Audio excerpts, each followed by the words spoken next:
యేసు ప్రభు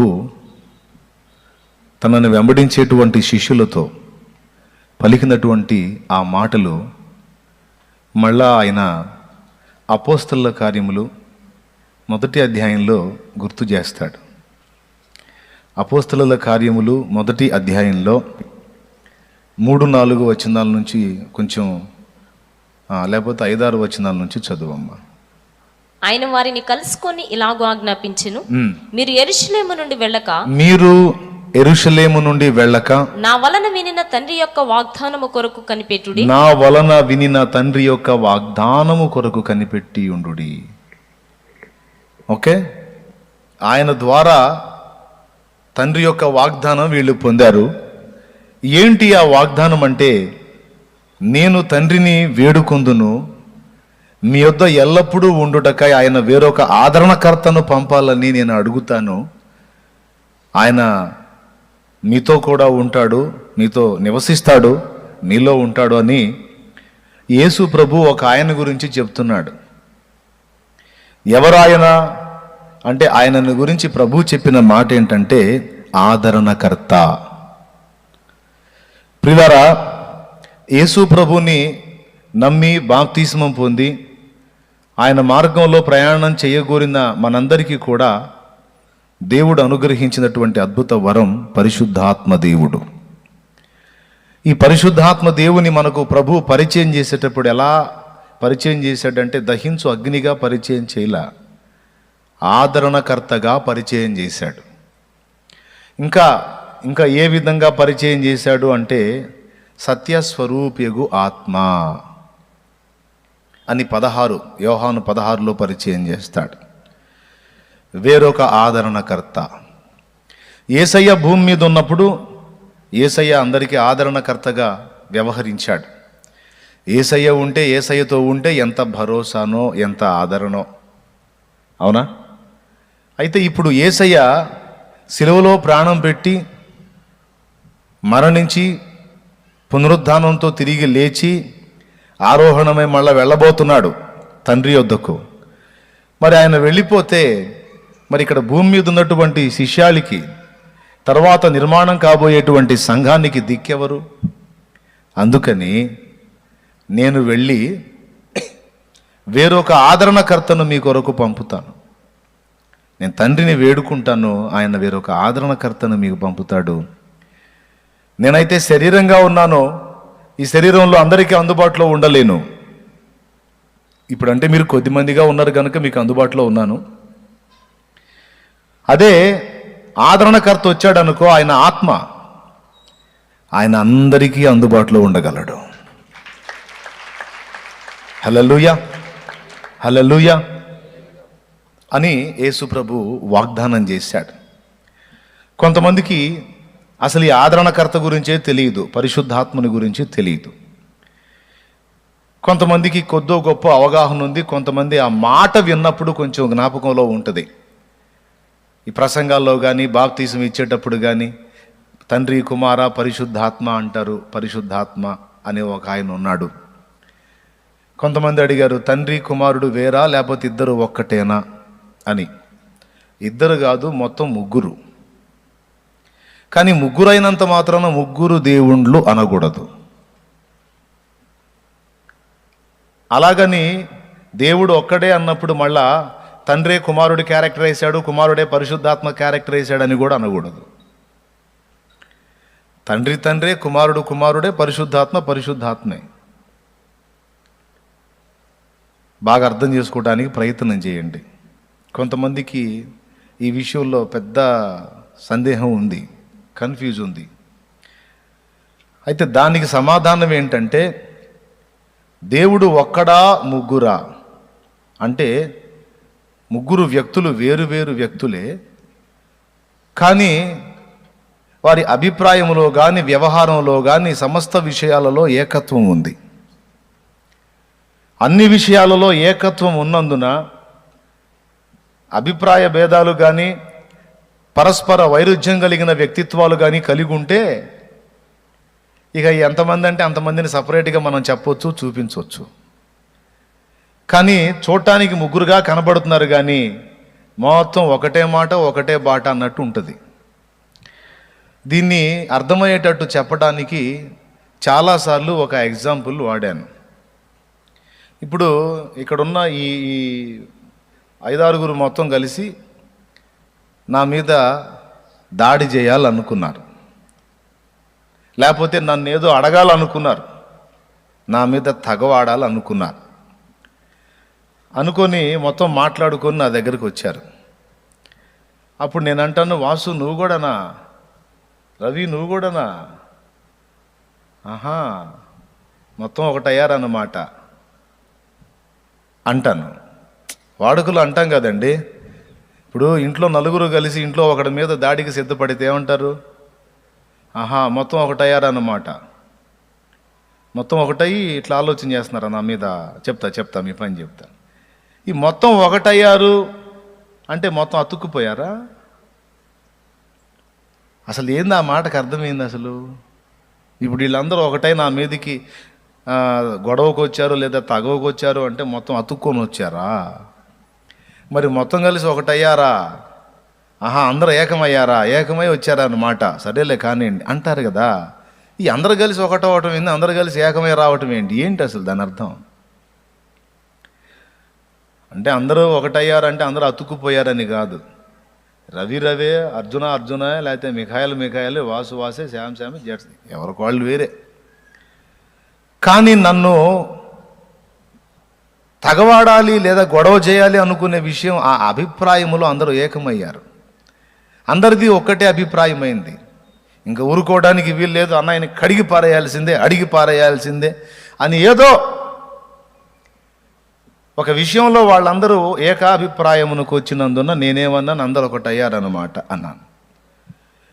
ఇప్పుడు ఇంతకు వాళ్ళందరూ ఒకటా లేకపోతే అనేకులా? అనేకులుగా ఉన్నప్పటికీ అభిప్రాయములో ఏకత్వం వచ్చినందున అందరూ ఒక్కటే, ఇక వేరు కాదు అన్నట్టు మాట్లాడాను.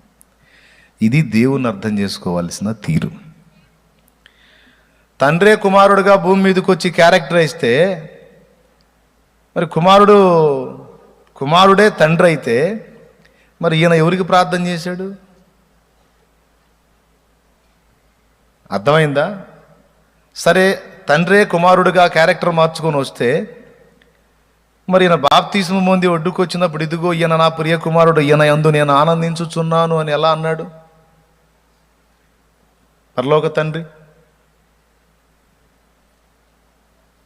మళ్ళీ కొంతమంది ఏమంటారంటే నేనును తండ్రియు ఏకమై ఉన్నాము అని లేదా? ఇప్పుడు నేను ఆత్మ కూడా ఏకమై ఉన్నామని నేను అంటాను. నేను ఆత్మ ఏకమై ఉన్నామని నేను కూడా అంటాను. అప్పుడు ఇద్దరం కలిసిపోయి ఉన్నామా? ఇద్దరం ఒకటైపోయామా? ఆత్మ వ్యక్తిత్వం వేరు, నా వ్యక్తిత్వం వేరు, ఇద్దరు వేరు వ్యక్తులు. కానీ ఏం చేద్దాం, కలిసి ఒక్కళ్ళుగా ఉంటున్నారు. ఇప్పుడు నేను బాప్తిస్మం పొంది దేవునికి నా చెయ్యి ఇచ్చినప్పుడు నాలోనికి దేవుడు తన పరిశుద్ధాత్మను పంపాడు. నా వ్యక్తిత్వం వేరు, నాలోనికి వచ్చి నీలోనికి వచ్చి నివసిస్తున్న పరిశుద్ధాత్మ వ్యక్తిత్వం వేరు. కానీ నువ్వు విధేయత చూపినందున, నేను విధేయత చూపినందున ఆయన మనలోకి వచ్చి నివసిస్తున్నాడు. అలాగని ఇప్పుడు ఆయన మనం ఒకటైపోయామా? లేదు, ఒక దేహంలో ఉన్నామే కానీ సపరేట్గానే ఉన్నాము. అలాగే తండ్రి, కుమారుడు, పరిశుద్ధాత్ముడు ముగ్గురు సపరేట్ వ్యక్తులే అయినప్పటికీ, ముగ్గురు వ్యక్తులుగా ఉన్నప్పటికీ ఎక్కడ ఏ కోశాన కూడా అభిప్రాయములో కానీ, ఆలోచనలో కానీ, క్రియలో కానీ, ప్రవర్తనలో కానీ, వ్యవహార శైలిలో కానీ, వ్యక్తిత్వాల్లో కానీ వైరుధ్యం అన్నది వీసుమంత కూడా లేని కారణం చేత లేఖనం ఏమి చెప్పిందంటే దేవుడు ఒక్కడే అన్నది.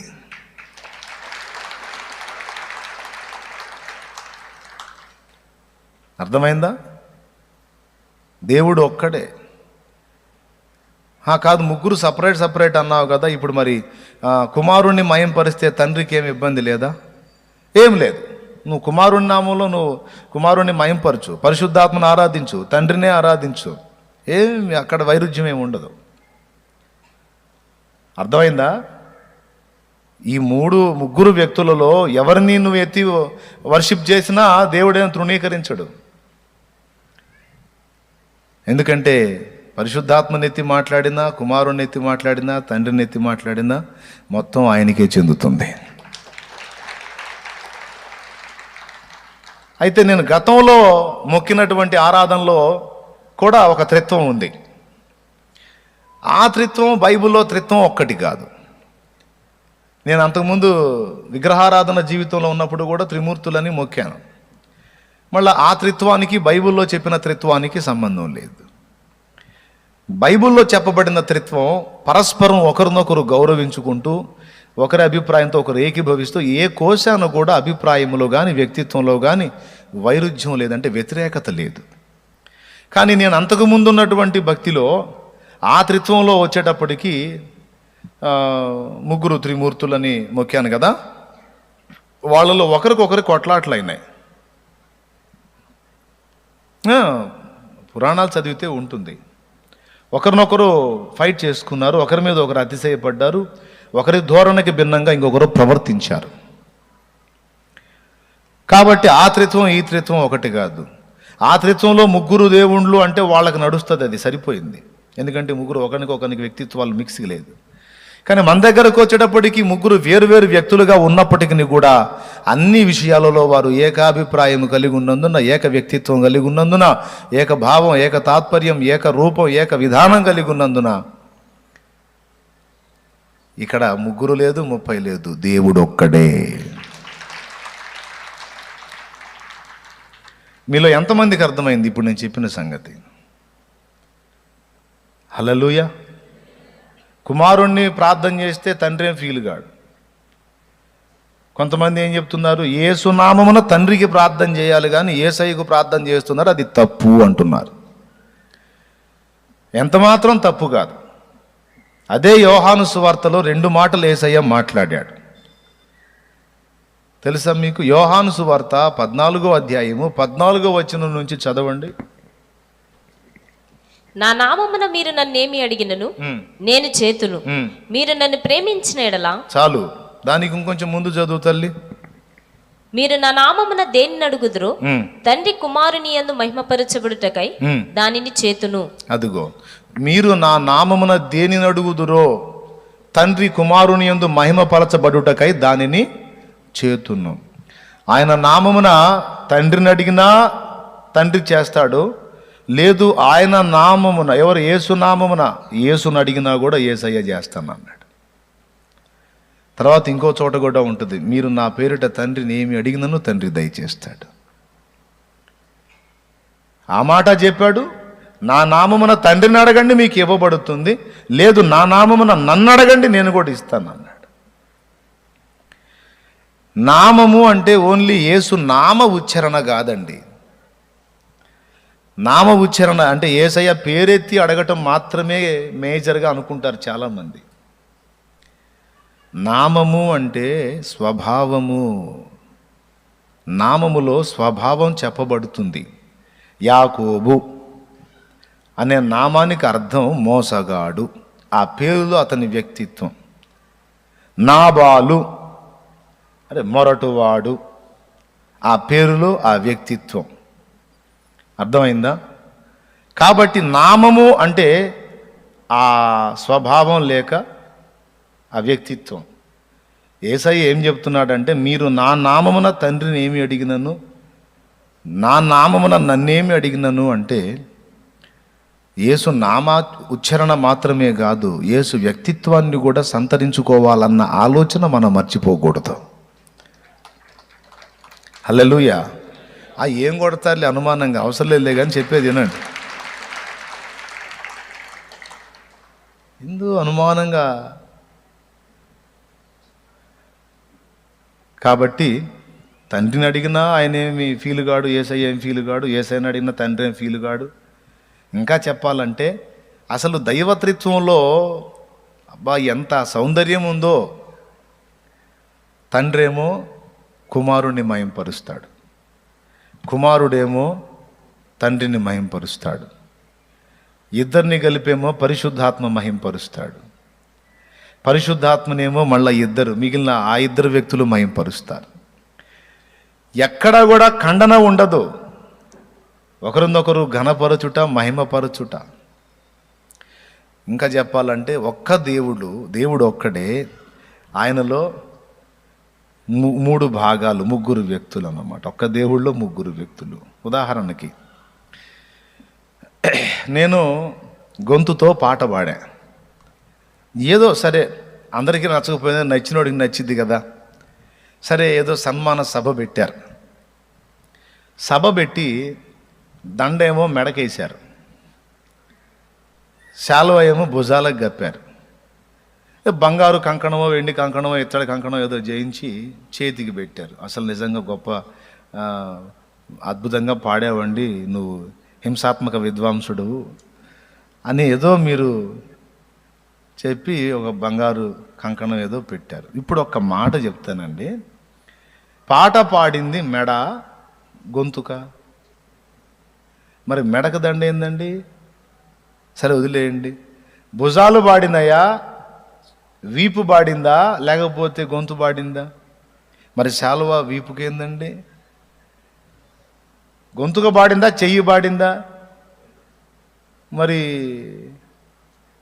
చేతికి బంగారు కంకణం ఏంటండి?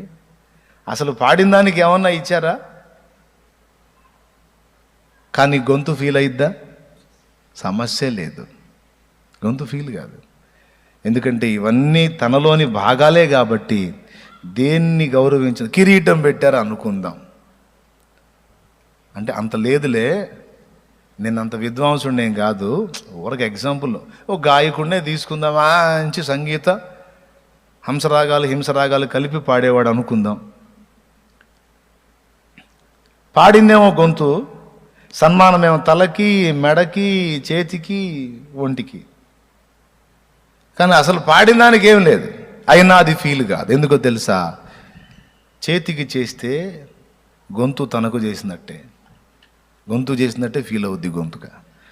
ఎక్కడ దానికి అది పాడినందుకు ఎక్కడ ఏ భాగానికి సన్మానం లభించినా అది గొంతుకే వర్తిస్తుంది. కాబట్టి ఇక్కడ దైవత్రిత్వంలో ఏ భాగాన్ని మనం ప్రస్తుతించినా ప్రశంసించినా అది మిగిలిన భాగాలకు చెందుతుంది, చేరుతుంది. కనుక ఇక ఏ భేదం లేకుండా దైవత్రిత్వంలోని ముగ్గురు వ్యక్తుల్ని ఉటంకిస్తూ మనం వర్షిప్ చేసుకోవచ్చు.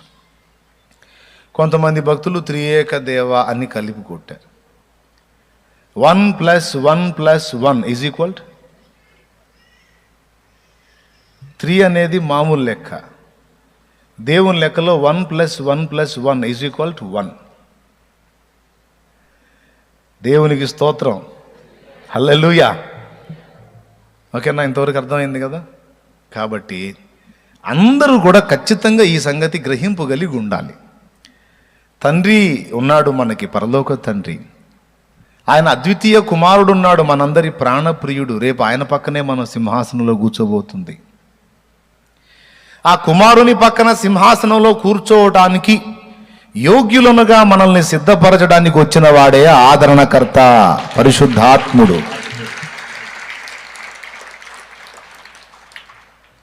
ఓకేనా? అది విషయం. ఆ పరిశుద్ధాత్మ దేవుడు ఇప్పుడు మనందరిలో నివాసం ఉంటున్నాడన్న విషయం అందరికీ అర్థం కావాలి. ముఖ్యంగా ప్రభువుని ఎరిగినటువంటి ప్రతి ఒక్కరికి కూడా పరిశుద్ధాత్మను గూర్చిన విషయం గ్రహింపు ఉండాలి. ఎందుకంటే మనం యేసయ్యతో ఉండబోతుంది భవిష్యత్తులో. యేసయ్యతో ఉండటానికి యుగయుగాలు ఉండటానికి అర్హులనుగా మనల్ని తీర్చిదిద్దేది పరిశుద్ధాత్ముడే. గనుక మనం యేసయ్య దగ్గరికి చేరక మునుపు ఈ భూమి మీద ఉన్నంత వరకు మనం పరిశుద్ధాత్మతోనే సహవాసం చేయాలి, ఆయనతోనే నడవాలి. దీన్ని ఈజీగా మీకు అర్థమయ్యేటట్టు చెప్పడానికి బైబిల్లో ఒక ముగ్గురు వ్యక్తుల ఉదంతం తీసుకొని మీకు సింపుల్గా అందిస్తాను. 4 వ్యక్తులు. మొట్టమొదటిది అబ్రహాము. అబ్రహాము తన కుమారుడైన ఇస్సాకుకి పెండ్లి చేయాలనుకున్నాడు. మరి పెండ్లి చేయాలనుకుంటే మరి పిల్ల కావాలి కదా. పిల్ల కావాలంటే అబ్రహాము కనానులో ఉన్నాడు. అయితే అక్కడున్న ఆడపిల్లలు చాలామంది ఉన్నా ఈ దేశపు కుమార్తెలలో ఎవరిని కూడా నా కుమారుడు పెండ్లి చేసుకోకూడదు అన్నాడు. మరి ఎక్కడి నుంచి తేవాలి అంటే, నా స్వజనుల యొద్ద నుండి నా కుమారుడికి అమ్మాయి కావాలి వివాహం చేయటానికి అన్నాడు. ఇది మనకు తెలిసిన కథే. రెఫరెన్స్ ఏమైనా చూపించాలా? మరీ దారుణం. ఆదికాండం కూడా చదవలేదా? చదివే ఉంటారులే. నేనైతే మరి అసలు ఆదికాండం కూడా చదవలేదని అనుకోను. నాకే పరువు తక్కువ. కనీసం ఆదికాండం అయినా మీరు చదివి ఉంటారు అనేది ఒక నమ్మకం నాకు గట్టిగా. కాబట్టి అబ్రహాము తన కుమారుడైన ఇస్సాకుకు పెళ్లి చేయడానికి ఏం చెప్పాడు? నా స్వజనుల యొద్దకు వెళ్ళి అక్కడి నుంచి నువ్వు నా కుమారుడికి భార్యను తీసుకొని రావాలని ఎవరిని పంపించాడయా? తన పెద్ద దాసుడైన అబ్రహాము యొక్క పెద్ద దాసుడైన ఎలియాజరును పంపించాడు. దేవునికి స్తోత్రం. ఎలియాజరు అన్నాడు, సరే వెళతాను, మరి వాళ్ళెవరో నాకు తెలియదు, మరి వాళ్ళని ఎట్లా నేను కనుగోవాలి, ఎట్లా ఏంటి అని అడిగాడు ఎలియాజరు.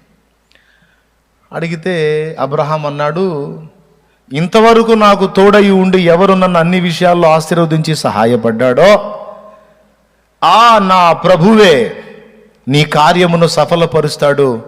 నా కుమారునికి భార్య కలిగినటువంటి అమ్మాయిని నా స్వజనుల్లో నీకు దొరికేటట్టు నా దేవుడే చేస్తాడు, వెళ్ళు నాయనా అన్నాడు. సరే, ఎలియాజరు బయలుదేరాడు. ఒంటెల్ని, కొంత వెండి బంగారాలని, కొంతమంది పనివారిని అట్లా తీసుకొని వెళ్ళాడు. ఎక్కడికి వెళ్ళాడయ్యా? అబ్రహాము కుమారుడైన ఇస్సాకుకు భార్యను తేవటానికి వెళ్ళాడు. వెళ్ళి ఆ ప్రదేశానికి వెళ్ళాడు. అబ్రహాము స్వజనులు ఉన్న ప్రదేశానికి వెళ్ళాడు. ఊళ్ళోకి వెళ్ళాడు. ఊరి ఎంట్రన్స్లో గవిన దగ్గర ఒక బావి ఉంది, పెద్ద బావి. ఆ బావి దగ్గర మరి ఒంటెల్ని మోకరింపజేసి ఇక ఆలోచనలో పడ్డాడు. ఇంత ఊరని ఉన్నప్పుడు ఊళ్ళో చాలామంది ఆడపిల్లలు ఉంటారు, చాలా కుటుంబాలు ఉంటాయి. మరి వీళ్ళందరిలో మరి ఆయన సంబంధులు ఎవరో, మరి వాళ్ళకి ఎవరికి ఆడపిల్ల ఉందో, మరి ఎవరు ఈయనకు తగిందో. కాబట్టి ఇదంతా నేను వెతుక్కోవటం కాదు, చేరాల్సిన స్థలానికైతే చేరానని ఒంటెల్ని మోకరింపజేసి ఎలియాజరు తాను కూడా మోకరించి, నా యజమానుడైన అబ్రహాము దేవా, తన కుమారుని అయినటువంటి ఇస్సాకు యొక్క వివాహ విషయమై నాకు బాధ్యత అప్పగించబడింది. మరి ఇంతమంది ఊళ్ళో జనం ఉన్నారు, ఇంతమంది ఆడపిల్లలు ఉన్నారు. ఈ బావి దగ్గరికి చాలామంది నీళ్లు చేదుకోవడానికి వస్తారు ఆడపిల్లలు. ఈ ఆడపిల్లలు వచ్చినప్పుడు వచ్చిన అమ్మాయినల్లా నేను దాహమునకు నీళ్ళు అడుగుతా. దాహానికి నీళ్ళు అడిగితే, అయ్యా ఇదిగో నీకు త్రాగుటకు నీళ్ళు ఇచ్చేదను, నీ ఒంటెలకు కూడా నీళ్లు పోసేదను అని ఎవరైతే అంటారో ఆ అమ్మాయే నీ దాసుడైన ఇస్సాకుకు భార్య. ఇదొక్కటి మాత్రం నాకు సాయం చేయయ్యా, కష్టపడి ఇంత దూరం వచ్చాను, మరి పెండ్లి కుమార్తెను తీసుకెళ్ళకపోతే పెద్ద ఆయన ఇబ్బంది పడతాడు, మరి ఆయనే చెప్పాడు నా దేవుడు నీ కార్యం సఫలపరుస్తాడు పో అని భరోసా ఇచ్చాడు కనుక దయచేసి నాకు ఈ సహాయము చేయయ్యా అని మోకాళ్ళుని ప్రార్థన చేశాడు ఎలియేజర్. ఆయన ప్రార్థన దేవుడు విన్నాడు. ఆయన ప్రార్థన ముగించగానే రెబెకా కడవ తీసుకొని బావి దగ్గరకు వచ్చింది. బావి దగ్గరకు వచ్చి నీళ్లు చేదుకుంది. అప్పుడు ఆయన అన్నాడు, అమ్మా కాస్త తాగుటకు నీళ్ళు అన్నాడు. దాన్నే ఉందండి, మీరు తాగండి, మీ ఒంటెలకు కూడా నీళ్లు పోస్తానంది అని త్వరగా కడవ తీసుకొని వెళ్ళి నీళ్లు చేది ఆయనకు పోసింది, ఒంటెలకు పోయటం మొదలుపెట్టింది. ముందే చేదిందా లేకపోతే చెప్పినాక పోయి చేదిందా? చెప్పిన తర్వాత త్వరగా వెళ్ళి ఆ పని చేసింది. ఓకేనా? ఎవరు? రెబెకా. వెంటనే ఆయన, అమ్మా ఇంత మంచి సుబుద్ధి కలిగిన స్త్రీవి నువ్వు, నాకే కాదు ఒంటెలకు కూడా నీళ్లు పెడతానన్నావు తల్లి అని ఆయన ఆశ్చర్యపోయాడు. ఒంటెలకు నీళ్లు పోస్తానంటే ఆశ్చర్యం ఏముంది అని మీరేదో అనుకోవాకండి. ఒంటె మామూలుగా తాగదు, అది విషయం. తెలుసా మీకు? మామూలుగా గేదెలు ఎడ్లు తాగినట్టు తాగదు ఒంటె. పద్దాకలు నీళ్లు తాగదు. నీళ్లు తాగటం మొదలుపెట్టిందంటే బకెట్లు లాగి లోపల పెట్టుకుంటుంది. అది ఒంటె పేరు ఎడారి ఓడ అంటారు. ఒక్కసారి నీళ్లు సరిగ్గా ఒంటె తాగిందంటే 40 రోజులు నీళ్లు లేకుండా ప్రయాణం చేస్తుంది. 40 days అంతేనా? నా చిన్నప్పుడు చదువుకున్నా, మరి కరెక్టో కాదో. అంతేనా? 40 రోజులే కదా? 40 రోజులా 21 రోజా? మీరు కూడా నాకన్నా సూపర్ మ్యాన్ లాగా ఉన్నారు. అరే ఒకళ్ళన్నా చెప్పరేంది, మూలగరేంది? 40 రోజులా 21 రోజా?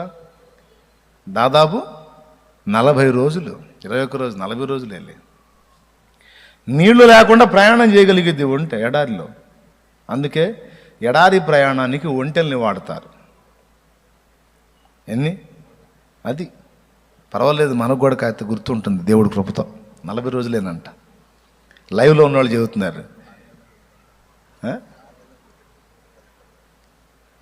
నా చదువులో మాత్రం 40 రోజులనే ఉందిలే, ఇంకా 6 నెలలు అంటే నాకు తెలియదు.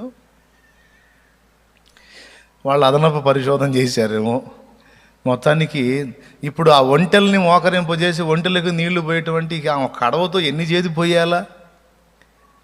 కాబట్టి రిస్క్తో కూడుకున్న పని. మనిషి కంటే ఒక గట్టిగా 4 దోశలు తాగుతాడేమో. ఇక ఒంటికి బిందెలు పోయాలి, తాగుతానే ఉంటుంది. బకెట్లు తాగుతానే ఉంటుంది. మొత్తం 40 రోజులు స్టాక్ చేసుకుంటుంది కదా. ఆ ఎన్ని ఒంటెలు తీసుకెళ్ళాడో తెలియదు. ఎన్ని ఒంటెలు? 10 అంట విజయ్ చెబుతున్నాడు. 10ఏనా? వామ్మో, 10 ఒంటెలకు పోయాలంటే ఏంది అసలు?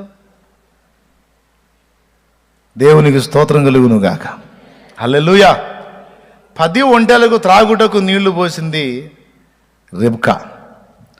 ఆమె సుబుద్ధి చూసి, ఉపకార బుద్ధి చూసి, సాటి ప్రాణికి సహాయపడేటువంటి దయాగుణం చూసి, అమ్మా నీవు ఎవరి కుమార్తెవు అన్నాడు. అప్పుడు ఇక ఆమె ఎవరో చెప్పింది. ఏమని చెప్పింది సలోమి? నోరు తెరిచి అందులో చదువమ్మా. 47వ వచనం. అప్పుడు నేను అధ్యాయం 24వ అధ్యాయం అదంట 24వ అధ్యాయం 47వ వచనం అంట. అప్పుడు నేను నీవు ఎవరి కుమార్తెవని అడిగినందుకు ఆమె మిల్కా నాహోరునకు కనిన కుమారుడగు బెతుయేలు కుమార్తెనని చెప్పినప్పుడు, నాహోరు అబ్రహాం సోదరుడు. దేవునికి స్తోత్రం కలుగును గాక. ఈ మాట ఎప్పుడైతే చెప్పిందో ఆశ్చర్యపోయాడు ఎలియాజరు. ఆహా, నా యజమానుని దేవా, అబ్రహాము దేవా, ఇప్పటికీ కూడా నీవు నా యజమానునికి కృప చూపుట మానలేదు. ఇప్పటికి కూడా ఆయన పలికిన మాట నెరవేరుస్తానే ఉన్నావా ప్రభు? నువ్వు ఎంత నమ్మకస్తుడవయ్యా, నీ విశ్వాస్యత ఎంత గొప్పది తండ్రి అని ఇక పలకరించి ఇంటికి పోతాడు. అమ్మ అక్కడ ఏమన్నా మాకు వసతి ఉంటుందంటే, ఎందుకు ఉంటుంది, మాకు మేత కూడా ఉంది, మీకు మీ పశువులకు కూడా మేత ఉంది, వచ్చేసేయండి అంటే, ఆ సంతోషంతో ఆమెకు ఒక బంగారు వస్తువు ఇస్తాడు. ఇచ్చాడా? అన్నీ పెట్టాడా? ఒకటి ఇచ్చాడా? ఫస్ట్ ముక్కుకి ఇచ్చాడంట.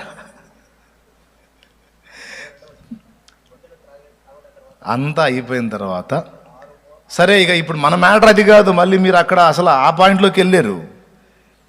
ఇక ముక్కుకేమి ఇచ్చాడు, మూతికేమి ఇచ్చాడు కాదు. ఇక మొత్తం ఇక ఆమెని అక్కడికి తీసుకెళ్ళిన తర్వాత పుట్టింటికి తీసుకెళ్ళింది, తల్లిదండ్రుల దగ్గరికి తీసుకెళ్తే ఎవరో ఏంటంటే, ఇట్లా నేను ఫలానా దగ్గర నుంచి వచ్చాను అనేటప్పటికి సంతోషంగా లాబాను ఆయన కుటుంబ సభ్యులు పరిగెత్తుకుంటూ వచ్చి ఎలియాజరును చూసి ఏమంటున్నారు? యెహోవా చేత ఆశీర్వదించబడినవాడా, లోపలికి రావా, బయట నిలువనేలా. యెహోవా చేత ఆశీర్వదించబడినవాడా, లోపలికి రావా, నిలువనేలా యెహోవా చేత. దేవునికి స్తోత్రం. ఆ వచనం అక్కడే ఉంటుంది, ఆ సన్నివేశంలో వచ్చింది. మనకి అక్కడక్కడ చర్చెస్ ముందు కనపడుతుంటుంది. 24:31 మన ఎంట్రన్స్లో కూడా అదే ఉంటుంది. దేవుని సన్నిధిలోకి వస్తున్నాడు ఒకడంటే ఆశీర్వదించబడింది వాడు, అంతే. దేవునికి స్తోత్రం. తర్వాత ఈయన అక్కడ వాళ్ళతో మాట్లాడతాడు, వాళ్ళు కూడా రెబెకాతో మాట్లాడతారు. ఏమమ్మా, మరి నీ కోసం అంత దూరం నుంచి వచ్చాడు, మరి ఇది దేవుని సంకల్పమేమో, మరి నీ అభిప్రాయం ఏమిటి అంటే, నేను వెళ్తాను, మరి అది దేవుని చిత్తం కదా, నేను బయలుదేరుతానంట. అప్పుడు వారు దీవిస్తారన్నమాట. నా చెల్లి, నీవు వేవేలకు తల్లివగుదువుగాకమ్మా, పో, దేవుడు నీకు తోడై ఉంటాడు, పో అని చెల్లెమ్మను మరి ఎలియేజరుకు అప్పగించి ఇక సాగనంపారు. అంటే వెంటనే పంపించారా అని మళ్ళీ మీరు అడిగారు. అక్కడ చాలా తతంగం జరిగిందిలే, బైబిల్ చదువుకోండి, దొరికిద్ది అందులో. ఇప్పుడు కొంచెం మ్యాటర్ ప్రతిదీ వర్ణించుకుంటూ పోతే లేట్ అయింది, అంతే కదా. ఇప్పుడు మనం సినిమాలు చూస్తాం చూడండి, వెంటనే ఒక 2-3 నిమిషాల్లోనే హీరో పుట్టి పెద్దోడైపోతాడు. అవునా? ఏం లేదు, పాటలోని పరిగెత్తుతా అంటాడా అని పెద్దోడైపోతాడు. అటు కాకుండా వాడు ఇక పిల్లోడి దగ్గర నుంచి వాడు ఏమేం చేశాడని వాడు రోజు సన్నివేశాలన్నీ వేసాడనుకో, మనకి నల్లగా ఉన్న జుట్టు కాస్త తెల్లగా అయిపోయింది. సినిమా చూస్తూనే ఉంటా, వాడు పెద్దోడు అవుతానే ఉంటాడు అనమాట. కాబట్టి అంతా ఆడికాడు తేల్చేస్తారు అనమాట. అట్లాగే అక్కడ ఏమేమి జరిగింది అనేది మొత్తం నేను చెబితే ఇక ఇక్కడ తెల్లారిద్ది. అందుకని కొంచెం మాటలు జరిగినాయి. ఆ తర్వాత కొన్ని బంగారు ఆభరణాలు రెబెకాకు ధరింపజేసి చిన్నగా తీసుకొని ఎలియేజరు బయలుదేరాడు. రెబెకా ఎలియేజరుతో కొన్ని రోజులు ప్రయాణం చేసింది. ఈ దారి పొడవునా రెబెకాకి ఇక అత్తగారింటికాడ, అంటే తను వెళ్ళబోతున్న స్థలంలో పరిస్థితులు ఏంటి, తనను వివాహం చేసుకోబోతున్న ఆ వ్యక్తి యొక్క మనస్తత్వం ఏంటి, అతని తండ్రి అబ్రహాం మనస్తత్వం ఏంటి అని అన్నీ వర్ణిస్తూ తెస్తున్నాడు. దారి పొడవునా ఇక వేరే విషయాలేం మాట్లాడాడు. ఎలియాజర్ ఏం మాట్లాడతాడు చెప్పండి? ఇస్సాకును గురించి, వాళ్ళ నాన్న అబ్రహాం గురించే మ్యాటర్ అంతా. అంటే మార్గంలోనే ట్రైనింగ్ అయిపోతుంది వాళ్ళకి. ఈ విషయాల్లో కోపం వస్తుందమ్మా, ఈ విషయంలో ఇట్లా ఉంటారు. ముఖ్యంగా ఇస్సాకు చాలా విధేయుడు, చాలా గొప్పవాడు, ఆయన మనస్తత్వం ఇది, ఆయన ఇంత ప్రేమ గలవాడు, ఆయన ఇట్లా అట్లా అని అన్నీ చెప్తా. వారి ముందుకు వెళ్ళినప్పుడు ఇలా ఉండాలమ్మా, ఇలా ఉండాలి, ఇది ఇలా నడుచుకోవాలి, ఇవన్నీ చెప్తా ఉంటే అన్నీ ఆలకిస్తూ వచ్చింది. తీరా ఇస్సాకు అబ్రహాములు ఉన్న ప్రాంతానికి సమీపంలోకి వచ్చి దగ్గరకు వచ్చినప్పుడు ఇస్సాకు పొలములో ధ్యానింప వెళ్ళాడు. ఆయన పొలములో ధ్యానింప వెళ్ళాడు. ఈమె రోడ్డు మీద, అదే అక్కడ త్రోవలో గుండా ఒంటి మీద వస్తూ ఉంది. ఆయన ధ్యానించడం పూర్తి చేసుకొని పొలంలో నుంచి వారికి ఎదురు వస్తున్నాడు. రెబెకా ఆ వచ్చుచున్న మనుషుడెవరు అని అడుగుద్ది. అమ్మా, ఆయన గురించేనమ్మా నేను ఇప్పటిదాకా చెప్పింది, ఆయనే నా యజమానుడైన ఇస్సాకు అని చెప్తాడు. చట్టుకున్న ఒంటి మీద నుండి దిగి ఆమె ముసుగు వేసుకుంటుంది. ముసుగు విధేయత గుర్తు. ఇప్పుడు దారి పొడవునా చాలామంది పురుషులు కనిపించారు రెబెకాకి. కానీ ఎక్కడ ఆగి అదిగో ఆ పురుషుడు ఎవరు, ఆ మనుషుడు ఎవరు అని అడగల. ఎక్కడా దిగి ముసుగేసుకోవాల. ఇస్సాకును చూసినప్పుడే ఆమె ప్రశ్నించడం జరిగింది, ఒంటె దిగి ముసుగు వేసుకోవటం జరిగింది. కారణం ఏంటి అంటే ఎలియేజరు ఏ సంగతులైతే చెప్పాడో ఆ సంగతుల్లో కొన్ని లక్షణాలు ఆ వచ్చే వ్యక్తిలో కనపడ్డాయి. రెబెకా తక్కువది కాదండి. చాలా జ్ఞానవంతురాలు రెబ్కా. ఏదో యాకోబుకి అట్లా చెప్పిందని మనకు అనిపించింది, కానీ అది దేవుని సంకల్పంలో అలా జరిగిపోయింది. రెబ్కా చాలా జ్ఞానవంతురాలు. ఆమె ఇట్టే గుర్తుపట్టేసింది. చాలామంది పురుషులు ఎదురయ్యారు, కానీ ఎవరిని చూసి ముసుగు వేయలేదు, ఒంటె దిగలేదు. ఇస్సాకు ఎప్పుడైతే ఆమెకు తారసపడ్డాడో వెంటనే ప్రశ్నించింది అతడెవరు అని. తర్వాత ఒంటె దిగి ముసుగు వేసుకుంది. తర్వాత ఇస్సాకుకి ఎలియేజరు చెప్పటం, ఆమెను తీసుకొని ఇస్సాకు తన తల్లి శారా గుడారంలోనికి తీసుకొని పోయి ఆమెను పరిగ్రహించటం, ఇదంతా జరిగింది. ఇప్పుడు వరుసగా విషయానికి వద్దాం. ఈ మ్యాటరు నువ్వు ఆదరణకర్త అని చదివించి, పరిశుద్ధాత్మని చదివించి, అబ్రహాం కొడుకు ఇస్సాకు పెళ్ళని ఇటుపోయావేంది అనుకోవద్దు. కొద్దిగా మీకు అర్థం కావటానికి ఆ స్టోరీ తీసుకున్నాను. ఎందుకంటే ఆ స్టోరీలో పరిశుద్ధాత్మ, తండ్రి అయిన దేవుడు, యేసయ్య, సంఘం, ఈ 4 పోలికలు ఉన్నాయి. అబ్రహాము తండ్రి అయిన దేవునికి సాదృశ్యంగా ఉన్నాడు. ఇస్సాకు కుమారుడైన క్రీస్తుకు సాదృశ్యంగా ఉన్నాడు. ఎలియాజరు రెబెకాను సిద్ధపరిచి తీసుకొచ్చి ఇస్సాకుకు పరిణయం చేయడానికి సిద్ధమైనటువంటి ఎలియాజరు వల్లే ఉన్నాడు. ఎలియాజరు పరిశుద్ధాత్మ గుర్తుగా ఉన్నాడు. ఇక రెబెకా ఎవరు అంటే సంఘం. ఇప్పుడు వరుసగా మళ్ళీ వర్ణించుకుంటూ వద్దాం. అబ్రహాము తన దాసుడైనటువంటి ఎలియాజర్ని పిలిచి ఏమన్నాడు? నా కుమారుడికి భార్యగా ఉండుటకు ఇక్కడి ఆడపిల్లలు పనికిరారు అన్నాడు. తండ్రి అయిన దేవునికి ఈ సృష్టి, ఆయన చేసిన సృష్టి మొత్తంలో ఇదొక్కటే ప్రపంచం కాదు, లెక్కకు మించిన కన్యకలు గలరు అన్నది పరమగీతంలోని వచనం. ఎంతో మంది దేవదూతలు కలిగినటువంటి కోటాను కోట్ల ప్రపంచాలను తండ్రి సృష్టించాడు. బాగా వినాలి. దేవదూతల ఆహారము నరులు భుజించిరి అన్నాడు కీర్తనల్లో. దేవదూతలు అనేవాళ్ళు లేకపోతే వాళ్ళకి ఆహారం ఉండటం ఏమిటి? అది నరులు తినటం ఏమిటి? మన్నా అనేది పరలోక ఆహారం, మనకందరికీ తెలిసిన సంగతే. దేవదూతల ఆహారం అంటూ ఉంది అంటే దేవదూతలు ఉన్నారు. దేవదూతలు అంటూ ఉన్నారు అంటే వాళ్లకు లోకాలు కూడా ఉన్నాయి. వాళ్ళకు లోకాలేంటి? అంతా కలిసి పరలోకంలోనేగా ఉండేది అనుకుంటే పొరపాటే. ఏబు గ్రంథము 1వ అధ్యాయము 6వ వచనం తొందరగా తిప్పేయాలి. ఏం చేద్దాం, కొత్త వాళ్ళని పాత వాళ్ళని అందరినీ కలిపి చెప్పుకోవాల్సి వచ్చింది. దేవదూతలు యెహోవా సన్నిధి నిలుచుటకై వచ్చిన దినం ఒకటి తటస్థించి, శుక్రవారం ఉపవాస ప్రార్థన కూటానికి అందరూ కలిసి వచ్చిన దినం ఒకటి తటస్థింపగా. ఇప్పుడు మీరు అందరూ ఏడున్నారు? తొందరగా చెప్పండి. ఇక్కడ లేరా ఏంది?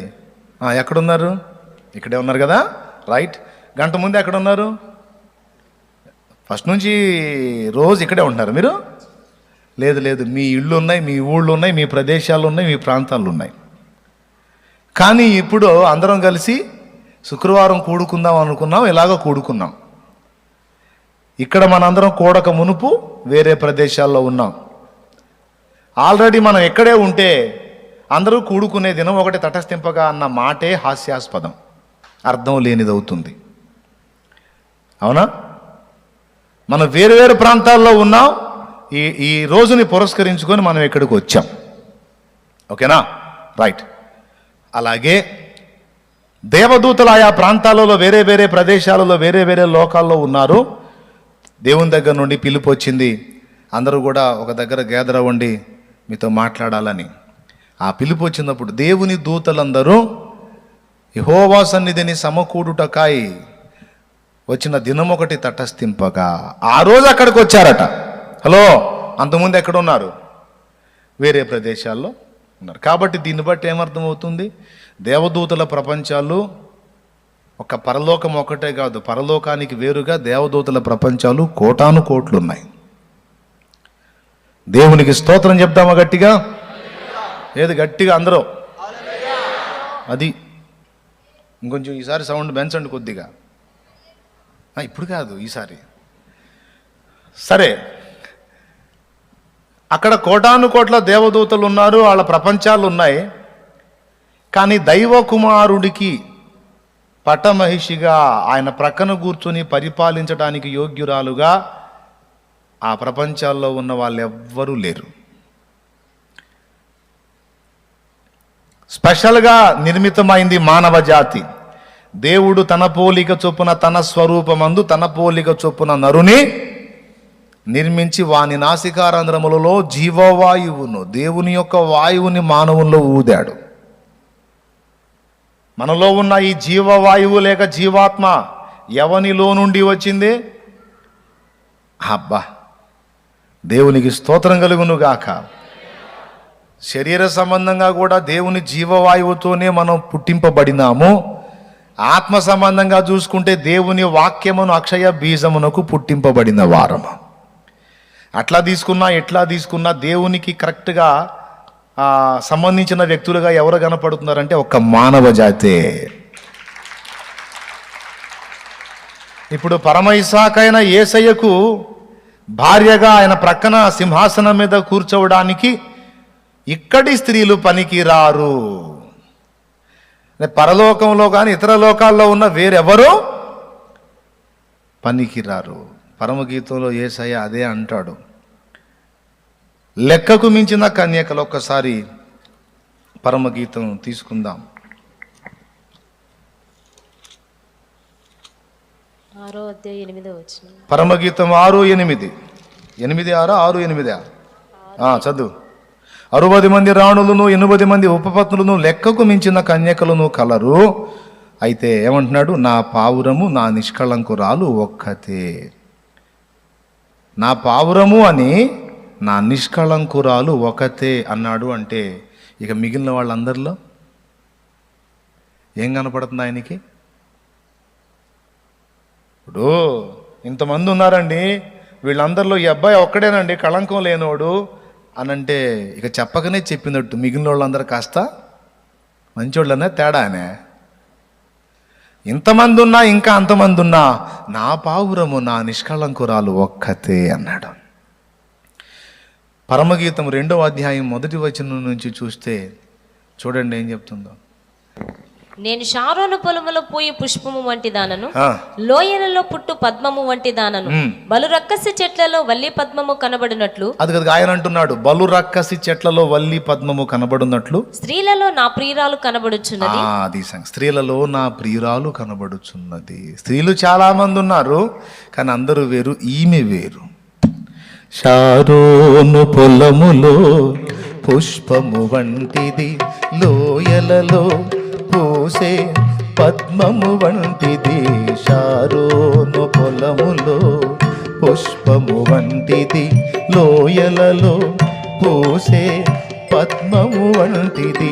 బలు రక్కసి చెట్లలోన వల్లి పద్మమంటిది, బలు రక్కసి చెట్లలోన వల్లి పద్మమంటిది. ముడత మచ్చ కళంకము లేనిది, ముడత మచ్చ కళంకము లేనిది. వ్యూహిత సైన్య సమభీకర రూపిణియగు ఈమెయవరు. వ్యూహిత సైన్య సమభీకర రూపిణియగు ఈమెయవరు.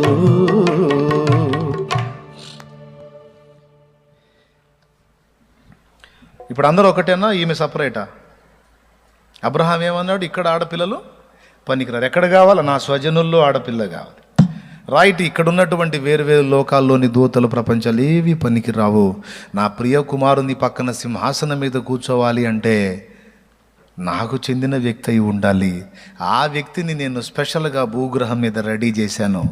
అది దేవుడు చెప్తున్న మాట.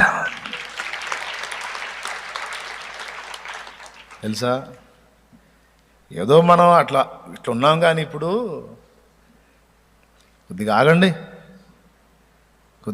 ఇప్పుడు అందరికీ చీపు కనపడుతున్నాం మనం. లెక్క లేకుండా అసలు మాట్లాడుతున్నారు మనల్ని. మాట్లాడినాయండి, ఏమైంది? ఇప్పుడు దేవదూతలు మనకంటే ఎక్కువ మహిమలో ఉన్నారు, కానీ వాళ్ళలో చాలామందికి తెలుసు వాళ్ళు కూడా అసూయ పడగలిగేంత ఉత్తమమైన ధన్యకరమైన స్థితి మనకు దేవుడిచ్చాడు. అసలు ఇంకా చెప్పాలంటే దేవదూతల్ని మనకు పరిచారము చేయుటకై నియమించాడు. వాళ్ళ ప్రపంచాల్లోని వ్యక్తుల్ని తీసుకొచ్చి పట్టమహిషిగా ప్రభు పక్కన కూర్చోబెట్టడం కాదో, ఆయన వధువుగా ఆయన ప్రక్కన కూర్చోబోతున్న మనకి పరిచారము చేయుటకై నియమింపబడినటువంటి వ్యక్తులు దేవదూతలు. ఏదో పాట పాడదామా? రాత్రియో పగ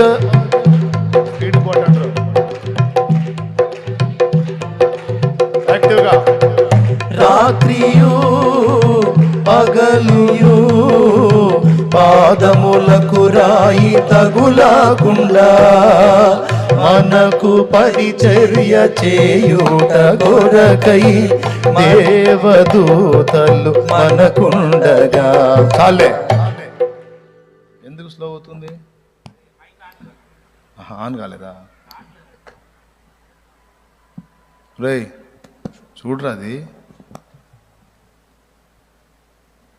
వాసుదేవర ప్రసన్న కుమార్ చూడు. నేను పాట యాక్టివ్గా ఎత్తుకుంటే మీరు వెనకలాగితే ఇబ్బంది అయింది.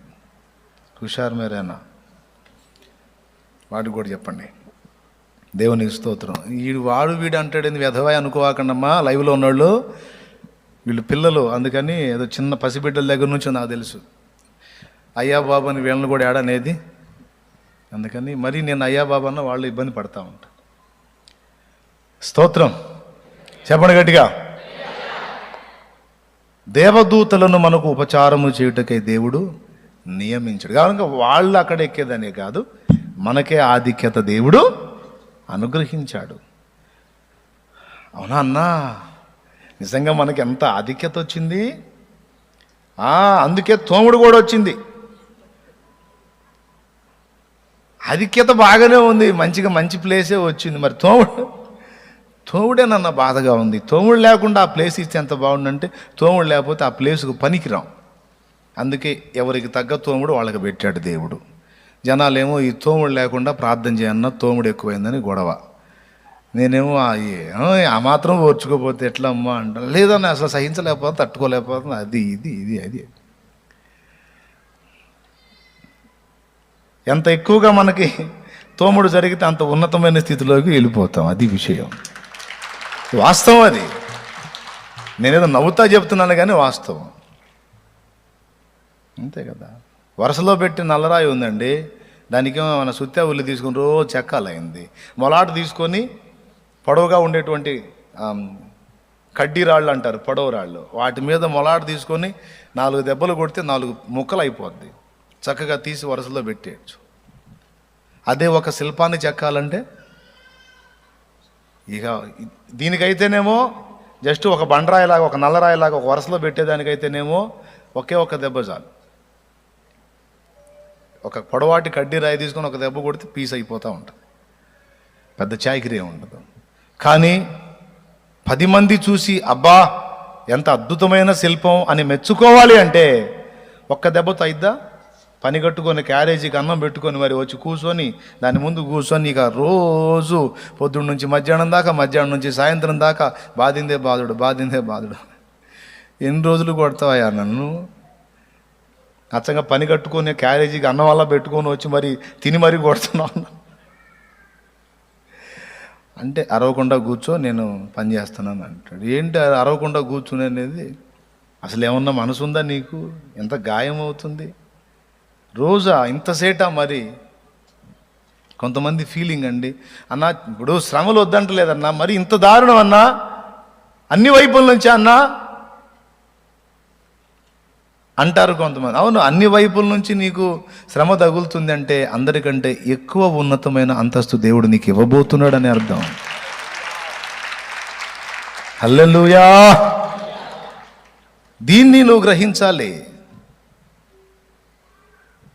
అంతేగాని నాకు బాధగా ఉంది అసలు నువ్వు ఈ పని చేయొద్దంటే సుత్తా ఒలి పక్కన పడేసి వెళ్ళిపోతాడు. అప్పుడు ఎందుకు పనికిరావు? చెప్పండి, మీకు కావాలా వద్దా? అక్కడ ఆ ఉన్నత మహిమ కావాలా వద్దా? కావాలా? అదేమో కావాలి. ఇక్కడ అది కోరుకుంటే ఇది కూడా కోరుకోండి. లైవ్లో చెప్తా ఉంటారు, అన్న నాకు ఈ సమస్య, నాకు ఈ బాధ, నాకు ఈ ఇబ్బంది, నాకు అది, నాకు ఇది, ప్రార్థన చేయండి అన్న, ప్రార్థన చేయండి అన్న. నేను చెప్తున్నా, తప్పకుండా నేను ప్రార్థన చేస్తా, చేయనని కాదు. దేవుడు నీకు ఏ శ్రమను అనుమతించాడో అనుమతించిన దేవుడే దానికి ఒక నిర్ణయం, ఒక టైం కూడా నిర్ణయించాడు.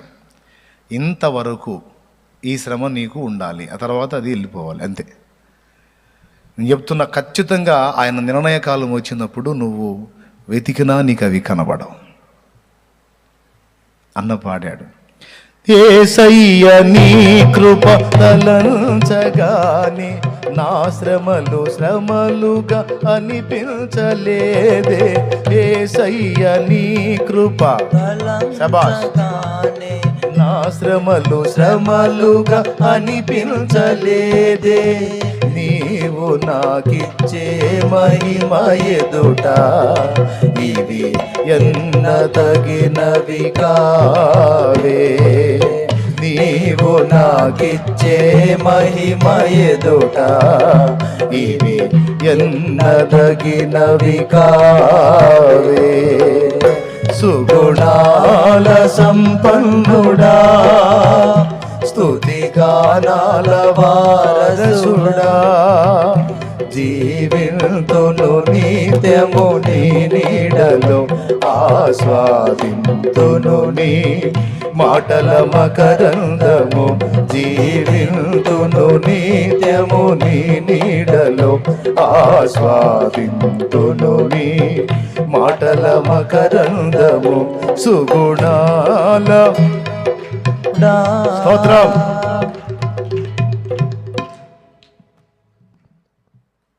కాబట్టి సింహాసనం మీద నిన్ను కూర్చోబెట్టాలనుకుంటున్నాడు కాబట్టి పిలుచుకున్నాడు కాబట్టి మలుచుకుంటున్నాడండి. మలచొద్దంట వెర్రిముఖం వేసుకొని. మలచకపోతే ఎట్లా నువ్వు అక్కడ? అందుకే అప్పచెప్పుకోవాలి, నీ చిత్తమే ప్రభువా, నీకే స్తోత్రం అని. ఒక్కటి, ఇప్పుడు షేపులో వచ్చేటట్టు కొడతాడు కానీ అసలు పనికి రాకుండా కొడతాడా?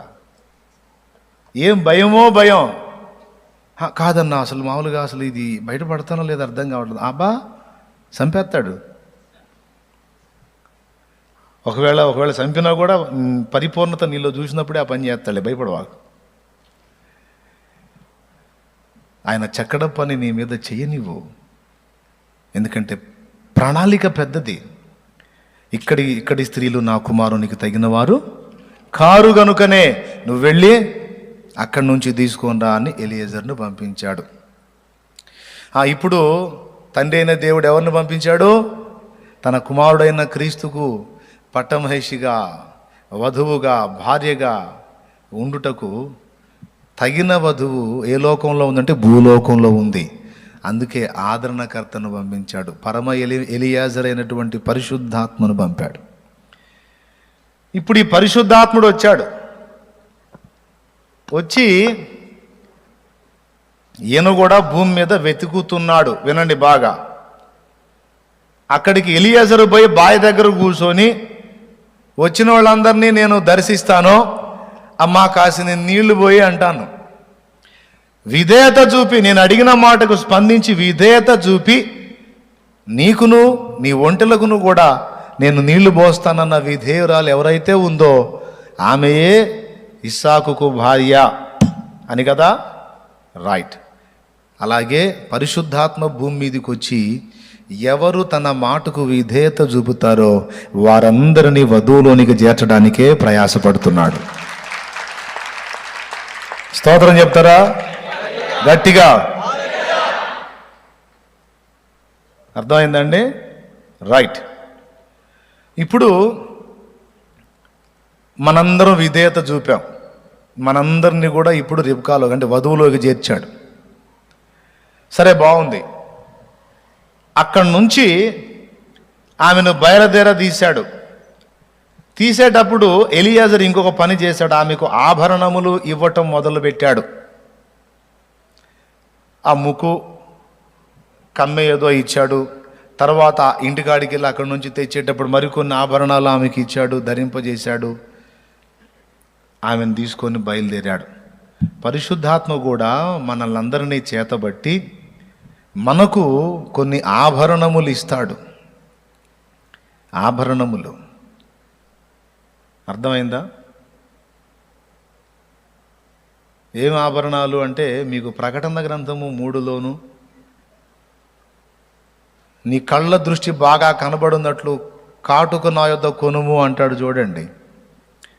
అట్లాగా సత్క్రియలు అని తెల్లని వస్త్రములు అని ప్రకటన గ్రంథంలో పరిశుద్ధుల నీతి క్రియలను వస్త్రములు, అలాగే మహిమ వస్త్రాన్ని గురించి కొన్ని అలంకరణలు. ఏమండి, ముక్కుకు ఒక అలంకరణ, చెవులకి సున్నతి గల చెవికి. ఏమండి, దేవుని స్వరాన్ని విని శిష్యునికి తగిన చెవి, ఆ చెవికి. ఏమండి, వినయము కలిగిన మనస్సు ఒక అలంకరణ, సున్నతి గల చెవి ఒక అలంకరణ. మనకన్నీ కూడా ఆ యేసు ప్రభు యొక్క వ్యక్తిత్వంలోని సుగుణాలన్నీ కూడా అలంకరణలుగా మనకు ధరింపజేశాడు. మళ్ళీ అదంతా మళ్ళీ ఒక మ్యాటరు, దాన్ని పక్కన పెడదాం. అలంకరణలు ఏమేమిటి అలంకరణలు అనేది. మనకి పరిశుద్ధాత్మ దేవుడు ధరింపజేసే అలంకరణలు ఇవన్నీ కనబడ్డప్పుడు ఆయనకి మనం ఆకర్షణగా కనపడతాం. సమయోచితంగా పలికిన మాటలు చిత్రమైన పళ్ళెంలో ఉంచబడిన ఏం పండ్ల వంటివి? ఏదో పండ్ల వంటివిలే. అట్లా సమయోచితమైన మాట, వినయము కలిగిన మనస్సు. ఏమండి, దైవిక ప్రేమ ఒక అలంకరణ మనకి. ఏమండి, ప్రేమ, దైవిక ప్రేమ ఒక అలంకరణ, సంతోషం కలిగిన మనసు ఒక అలంకరణ, సమాధాన బుద్ధి ఒక అలంకరణ. పరిశుద్ధాత్మ మనకు ధరింపజేస్తాడు ఈ అలంకరణ. ఇవన్నీ పెట్టుకోమ్మా, ఇవన్నీ కలిగి ఉండు, అందంగా ఉంటావు. అవునా? ఇవన్నీ ధరింపజేసి ఇక ఒంటి మీద ఎక్కించుకొని బయలుదేరాడు. ఎవరు? ఎలియాజరు రిబకాను సిద్ధపరచుకొని బయలుదేరాడు. ఒక్క రోజులో వెళ్ళారా? ఒక్క రోజులో వెళ్ళిపోయారా? వెళ్ళా. రెడీ అయింది, ఆమెను తీసుకొని ఇక ప్రయాణం మొదలుపెట్టాడు. ఆ ప్రయాణంలో రోజు ఎలియాజరు ఆయన గురించి చెప్పుకోవట్లా, ఆయన గురించి చెప్పుకోవట్లా. మరి ఎవరి గురించి చెబుతున్నాడంటే ఇస్సాకును గురించి, అబ్రహాము గురించి. పరమ ఎలియేజర్ అయినటువంటి పరిశుద్ధాత్మ దేవుడు తన గురించి తాను ఎక్కువ చెప్పుకోవడానికి ఇష్టపడడు. మరి ఎవరిని గురించి చెప్పడానికి ఇష్టపడతాడు అంటే యేసయ్యను గురించి, తండ్రి అయిన దేవుని గురించి చెప్పడానికి ఇష్టపడతాడు. మరి పరిశుద్ధాత్మను గురించి కూడా ఉందిగా అంటే అది యేసయ్య చెప్పిన మాటలు, తండ్రి చెప్పిన మాటలు. పరిశుద్ధాత్ముడు తన గురించి తాను ఎక్కువగా చెప్పుకున్నట్టు కనపడేద్దాం చూడండి, కనపడదు. Praise the lord. మరి ఆయన గురించినటువంటి మాటలు ఎవరు చెప్పారు? యేసయ్య చెప్పాడు, తండ్రి అయిన దేవుడు మాట్లాడాడు. కొన్ని మాటలు పరిశుద్ధాత్మ కూడా తన గురించి తాను భక్తుల ద్వారా పలికించాడు. అది కూడా డైరెక్ట్గా ఆయన చెప్పాల. భక్తులు పౌలు ద్వారా కొన్ని, పేతురు ద్వారా కొన్ని, అట్లా యోహాను ద్వారా కొన్ని అట్లా పలికించాడు. ఎక్కువ ఎవరి గురించి చెప్తాడు? యేసయ్య గురించే. అమ్మా రిబ్కా అంటే ఓ వధువు సంఘమా, అవునండి నేను రిబ్కానే. ఎలా ఉంటాడు ఇంతకీ నా వరుడు? నేను ఆయనతోనే కదా ఇక జీవించబోతున్నాను. ఆయన సౌందర్యాన్ని గురించి 2 ముక్కలు చెప్తారా అంటే ఆ ఎలియేజరు ఇస్సాకు సౌందర్యం గురించి రిబకాకి ఏం చెప్పాడో నాకైతే తెలియదు. కానీ పరమ ఎలియేజరు అయినటువంటి మన పరిశుద్ధాత్మ దేవుడు, పరమందున్నటువంటి నజరేయుడగు యేసు, ఆయనను గురించి చెప్పమంటే ఏం చెప్తాడండి? ధవళవన్నుడు రత్నవన్నుండు నా ప్రియుడు, ధవళవన్నుడు రత్నవన్నుండు నా ప్రియుడు, అవని 10,000 అతి శ్రేష్ఠుడా తండు, ఎవరు ఆయన కిలలో సమరూప పురుషుండు.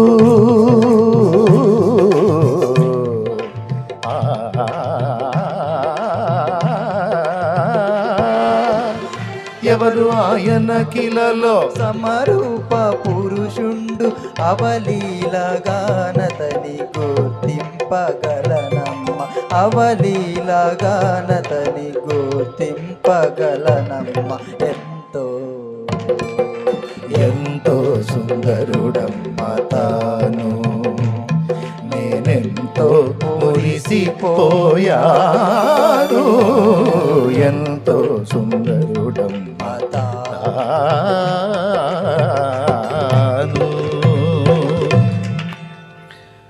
అదేంది ఇది చెప్పింది సంఘంగా? నువ్వేంది పరిశుద్ధాత్మ చెప్పకపోతే సంఘానికి ఏం తెలుసు ఆయన గురించి? దేవునికి స్తోత్రం.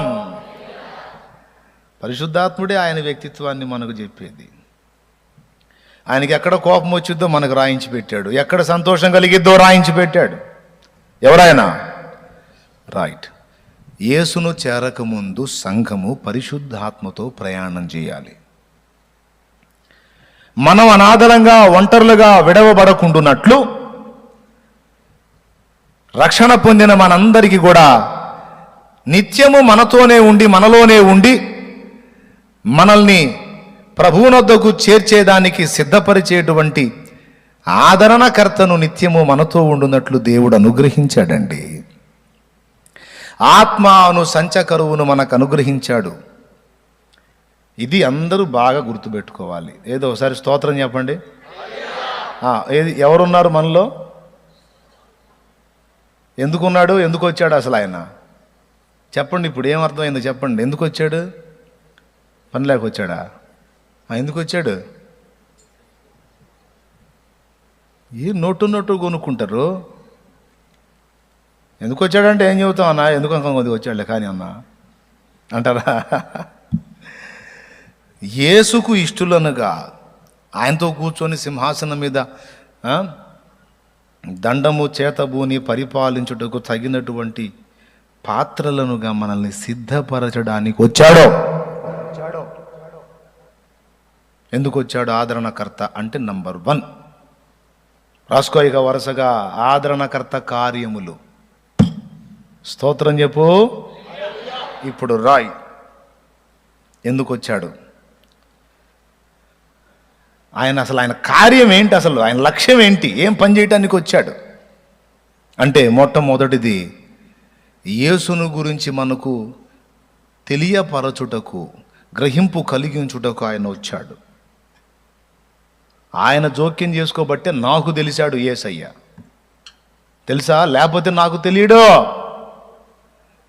2002లో ఆ రాత్రి దర్శనం పొందుకొని ఒక చెయ్యి ఒక రోగిని స్వస్థపరుస్తున్న దర్శనం చూశా. చేత్తో అలా తాకి చేతిని అలా పైకంటా ఉంటే కుట్లు పడతా ఉన్నాయి. ఇదేమి వింతరా? చేతిలో సూది దారం ఏమీ లేదు, మిషన్ కూడా ఏమీ లేదు. అలా చేతితో స్పర్శించి అలా చేతిని పైకంటా ఉంటే కుట్లు పడతా ఉన్నాయి. అసలు ఏంటిది అని ఉలిక్కిపడి లేచి కూర్చున్నా. కూర్చొని ఇక నేనేమనుకుంటాను, విగ్రహారాధికుడుగా ఉన్నాను, అందులో మునిగి తేలుతున్నాను. నాకు యేసయ్య అంటే తెలియదు, తెలుసుకోవడానికి ఇష్టపడలేదు. ఎవరన్నా చెప్పడానికి ట్రై చేసినా నన్ను మతం మార్చని ట్రై చేస్తారని ఫీలింగ్ ఇచ్చా. కాబట్టి నాకు తెలియదు. కానీ ఆ రోజు నాకు వచ్చిన దర్శనాన్ని బట్టి నేను అనుకున్నాను అదేంది వెంకటేశ్వర స్వామి అభయహస్తమేమో అని కాసేపు అనుకున్నా. ఎందుకంటే జుట్టు గడ్డం పెంచుకొని తిరుపతికి వస్తానని మొక్కుబడి చేశాను కాబట్టి స్వామివారు ప్రత్యక్షమయ్యాడు అట్లా ఫీల్ అయ్యా. తెలియదు కదా నాకు, సత్యం తెలియదుగా, యేసయ్య అసలు తెలియదు. తర్వాత కాసేపు అట్లా కాదు బ్రహ్మంగారి ద్వాదశాక్షరి మహామంత్రం 12,008 సార్లు జపిస్తే స్వామి ప్రత్యక్షం అవుతాడని చెప్పారు కనుక ఆ ధ్యానంలో ఉన్నాను కదా. అప్పుడు 2 రౌండ్లు పూర్తి చేశా. అందుకని కొంత పూర్తి చేశాను కాబట్టి మరి చెయ్యి వరకు చూపించాడేమో, ఇంకా నేను అట్లనే చేస్తామంటే మొత్తం కనపడతాడేమో, వాళ్ళంత మాట్లాడుకోవాలని అట్లా అనుకున్నా కాసేపు. మళ్ళీ కాసేపు ఏమనుకున్నా, అప్పటికి 5 సార్లు మాల వేసుకున్నా కదా. మళ్ళీ ఇంకొక మొక్కు మొక్కా, 3 సంవత్సరాలు వేసుకునే మాల ఒకేసారి వేసుకుంటాను. అంటే 123 రోజులు వేసింది తీయకుండా అలా నేను నిష్టగా ఉంటానని మొక్కుబడి చేసుకున్నా. మరి ఆ స్వామి ఏమన్నా కనిపించింది అట్లాగా. తర్వాతకి ఈ స్వామి, ఆ స్వామి, ఆ స్వామి, ఈ స్వామి, నీకు ఏ స్వామి, ఎన్ని స్వాములు ఉంటే అన్ని స్వాములు తిరగేస్తా ఉన్నా కూర్చొని. ఎన్నింటప్పుడు అంత నిశ్శబ్దంగా ఉంది. తెల్లవారుజామున 3:30, 4 మధ్యలో నేను ఈయన ఆయన ఆయన ఈయన అని అంటుంటే ఒక స్వరం నాకు వినబడుతుంది. ఏంటంటే, నీవు తలపోయిచున్న వారెవ్వరూ కాదు. అంటే ముళ్ళు తిరుగుతూ ఉంటుంది చూడండి, గడియారంలో ముళ్ళు దేని మీద కూడా నికరంగా ఉండకుండా. అట్లాగా కాసేపు ఈయనై ఉంటాడు. కాదు కాదు ఆయనే ఉంటాడు. కాదు కాదు ఈ అమ్మవారై ఉంటుంది. కాదు కాదు ఇట్లా తిరుగుతుంది. ఆ ముళ్ళుని తిప్పి తిప్పి తిప్పి తీసుకొచ్చి, ఇవన్నీ కాదు, ఇదిగో నజరేయుడగు యేసు.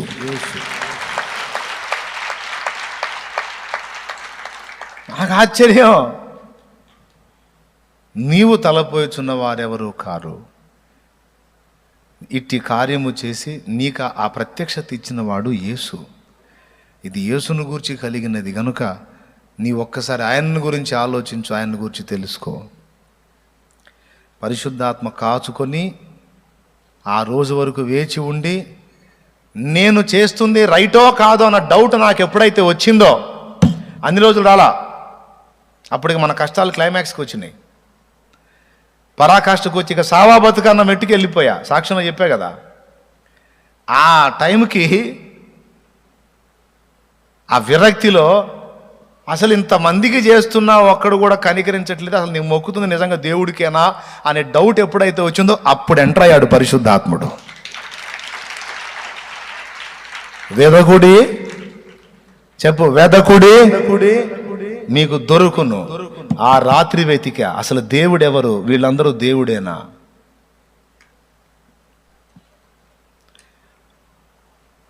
అరే ఇంట్లోకి జరక్క మేము చస్తా అల్లాడిపోతూ ఉంటే, అమ్మవారికి మీరు ఇస్తానన్న మొక్కుబడి చేయకపోతే అమ్మవారు మీ అంతు తేల్చిద్దని వాళ్ళదొక బెదిరింపు. అరే దేవుడైనా జాలి దయ కనికరం ఏమి ఉండదా? వాడికి తిండి ఉందా లేదా? వాడు అప్పుల పాలైపోయి వాళ్ళు ఎన్ని కష్టాల్లో ఉన్నారు, మనిషి చనిపోయి ఉంది, అది వాళ్ళు హ్యాపీగా ఉన్నారా? ఇదే ఉండదా దేవుడు అనేవాడికి? రే నా సంగతి ఏందంటాడా? డౌట్ వచ్చింది నాకు. మేము వెంబడిస్తున్న వాళ్ళు దేవుడేనా? అసలు దేవుడైతే కనీసం ప్రేమ, కనికరం, జాలి అనేది ఉంటుంది ఏంటి అనే ప్రశ్న ఎప్పుడైతే పుట్టిందో అప్పుడు లైన్లోకి వచ్చాడు. ఈరోజు కూడా నేను చెప్తున్నానండి, ప్రతి మనుషునికి అట్లాంటి తలంపు కలిగినప్పుడే దేవుని ప్రత్యక్షత దొరుకుతుంది.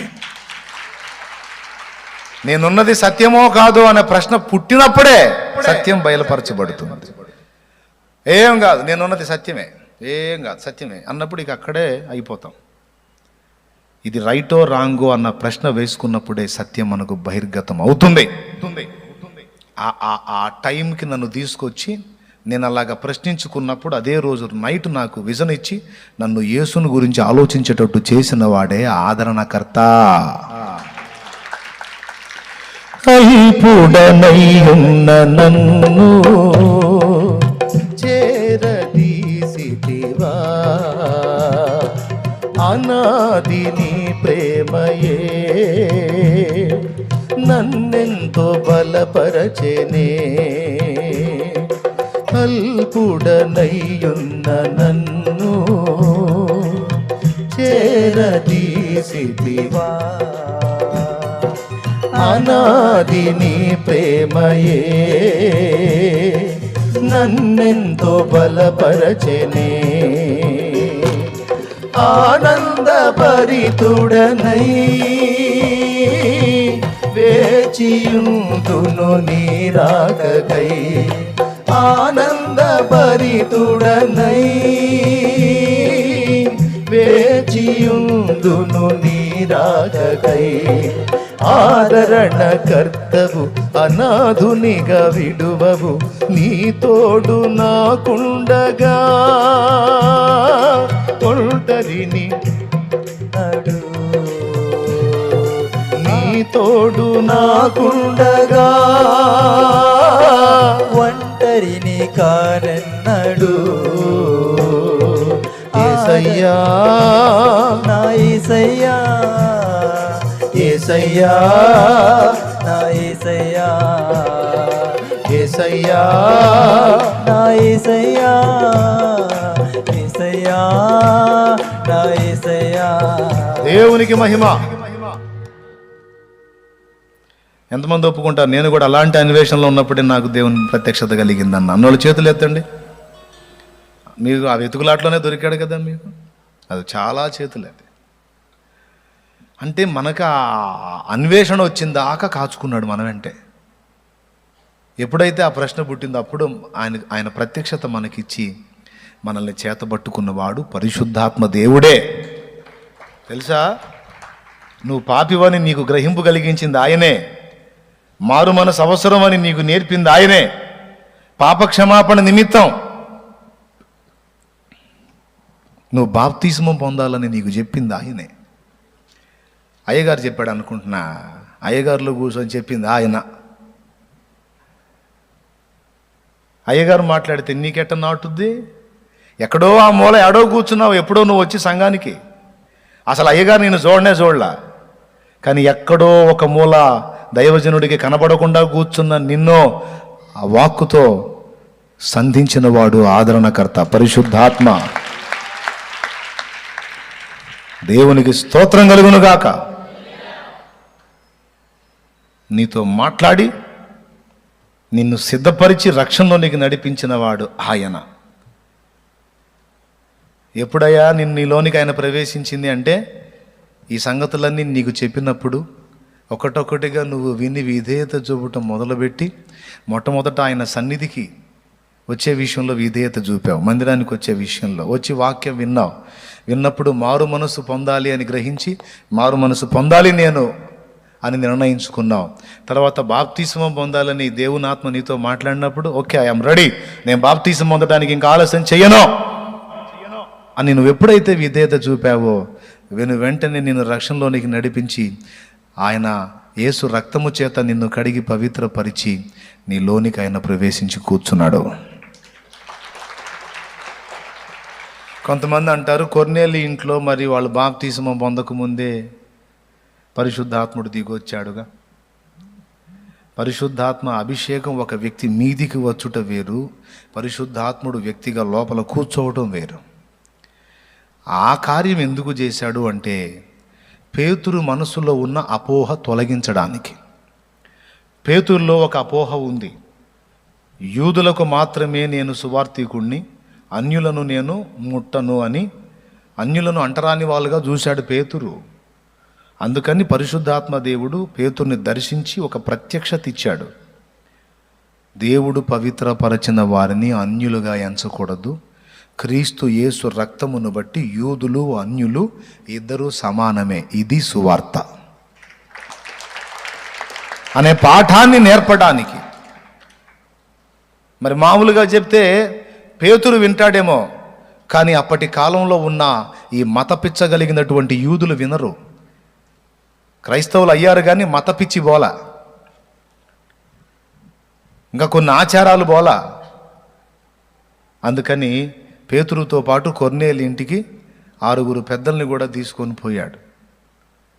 తెలుసా మీకు?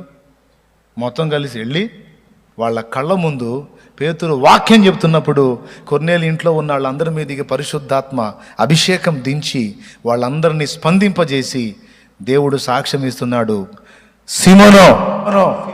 సీమోనుతో కూడా ఉన్నవారులారా, యూదులు నాకు గొప్ప కాదు, అన్యులు నాకు తక్కువ కాదు. యూదులకు అన్యులకు అందరికీ యేసు రక్తమే ఆధారం. యేసు రక్తమును బట్టి అందరూ నాకు సమానమే. యూదుడనియు గ్రీసు దేశస్థుడనియు సిధీనుడనియు నాకు భేదమో లేదు. ఇదిగో చూడండి, మీకు ఇచ్చిన వరమే వారికి కూడా సమాన వరం వాళ్ళకు అనుగ్రహించాను అని ఎందుకు చూపించాడు అక్కడ? వాళ్ళు బాప్తిస్మం పొందకపోయిన అభిషేకం వాళ్ళ మీదకి ఎందుకు వచ్చిందంటే వాళ్ళ గొప్పతనం కాదు, వాళ్ళ మంచితనం కాదు. పేతురికి తనతో కూడా ఉన్న వాళ్ళకి కనువిప్పు కలిగించడానికి ఆ సన్నివేశం చూపించాడు అంతే. కొంతమంది దాన్ని అడ్డం పెట్టి నేను బాప్తిస్మం పొందకుండానే పరిశుద్ధాత్మను పొందుకున్నానంట. దేవుని మాటకు విధేయులైన వారికి పరిశుద్ధాత్మ అనుగ్రహించబడుతుంది. ఇది అపోస్తల కార్యము. ఒక్కసారి మీరు తీయగలిగితే చూపిస్తాను. పరిశుద్ధాత్మ ఎవరికి అనుగ్రహించబడుతుంది అంటే దేవునికి విధేయులైన వారికి. ఒక్కసారి 5:32 మేమును దేవుడు తనకు విధేయులైన వారికి అనుగ్రహించిన పరిశుద్ధాత్మయు ఈ సంగతులకు సాక్షులమై ఉన్నామని ఆ మాట గమనించారా? పరిశుద్ధాత్మ ఎవరికి ఇవ్వబడుతుంది? ఆదరణకర్త ఎవరిలోనికి వస్తాడు అంటే కడగబడినటువంటి పాత్రలు, కడగబడటానికి తమను తాము అప్పగించుకున్న పాత్రల్లో ఆయన నివాసం ఉంటాడు. దేవునికి స్తోత్రం కలుగును గాక. కడగబడటానికి ఇష్టపడకపోతే నీలో ఎలా నివసించగలడండి? అందుకే బాప్తిస్మం పొందడానికి ముందు మన విధేయత చూపితే ఫలితంగా ఆయన మన లోపలికి వచ్చి కూర్చుంటాడు. ఇప్పుడు ఇక్కడ ఇంతమంది ఉన్నారు. ఎంతమందికి నమ్మకం ఉందండి నాలో ఆదరణకర్త ఉన్నాడని? ఉంటే చేతులు ఎత్తండి. పరిశుద్ధాత్మ నాలో ఉన్నాడు, నాతో ఉన్నాడు అని. నేను చెప్తున్నా, నువ్వు నమ్మినా నమ్మకపోయినా అది నిజం. ఆయన నీతోనే ఉన్నాడు. యేసయ్య అబద్ధాలు చెప్పడు. ఆయన మీతో కూడా నివసించును, మీలో ఉండును. ఇంకా చెప్పాలంటే యేసు నా దేవుడు, నా ప్రభు, నేను పాపిని, నా కోసం ఆయన ప్రాణం పెట్టి తిరిగి లేచాడు అని ఒప్పుకొని రక్షణ పొందిన ప్రతి వ్యక్తిలోనూ పరిశుద్ధాత్ముడు ఉన్నాడు. ఉన్నాడు. నీకు భాషలు లేకపోయినా సరే ఆదరణకర్త నీలో ఉన్నాడు. అదేందన్నా భాషలు ఉంటేనే కదా పరిశుద్ధాత్ముడు ఉన్నట్టంటే కాదు నాయన. భాషలు ఒక వరం. 9 కృపావరాల్లో ఒక వరం. అర్థమైందా? భాషల వరం లేకపోతే ప్రవచన వరం ఉండొచ్చు, భాషల వరం లేకపోతే వివేచన వరం ఉండొచ్చు, భాషల వరం లేకపోతే విశ్వాస వరం ఉండొచ్చు ఒక వ్యక్తిలో. భాషలు మాట్లాడలేదని అసలు వాడు పరిశుద్ధాత్మ కలిగిన వాడే కాదు, వాడు ఆత్మ లేనివాడని బోధించడం ఎంత ప్రమాదం. భక్త సింగ్ గారు భాషలు మాట్లాడలేదు అనుకుందాం, మరి ఆయనలో పరిశుద్ధాత్ముడు లేడా? పరిశుద్ధాత్ముడిని కలిగి ఉండకుండానే లక్షలాది మందిని ప్రభావితం చేశాడా? అట్లా అన్నరాదు. భాషలు 9 కృపావరములలో ఒక వరం. అది కొంతమందికి దేవుడు ఇస్తాడు, కొంతమందికి ఇవ్వడు. అంతకంటే శ్రేష్టమైన ప్రవచన వరం అందరూ ఆసక్తితో అపేక్షించండి అని పౌలు కొరింథీయులకు రాసిన మొదటి పత్రిక 14లో చాలా స్పష్టంగా చెప్పాడు.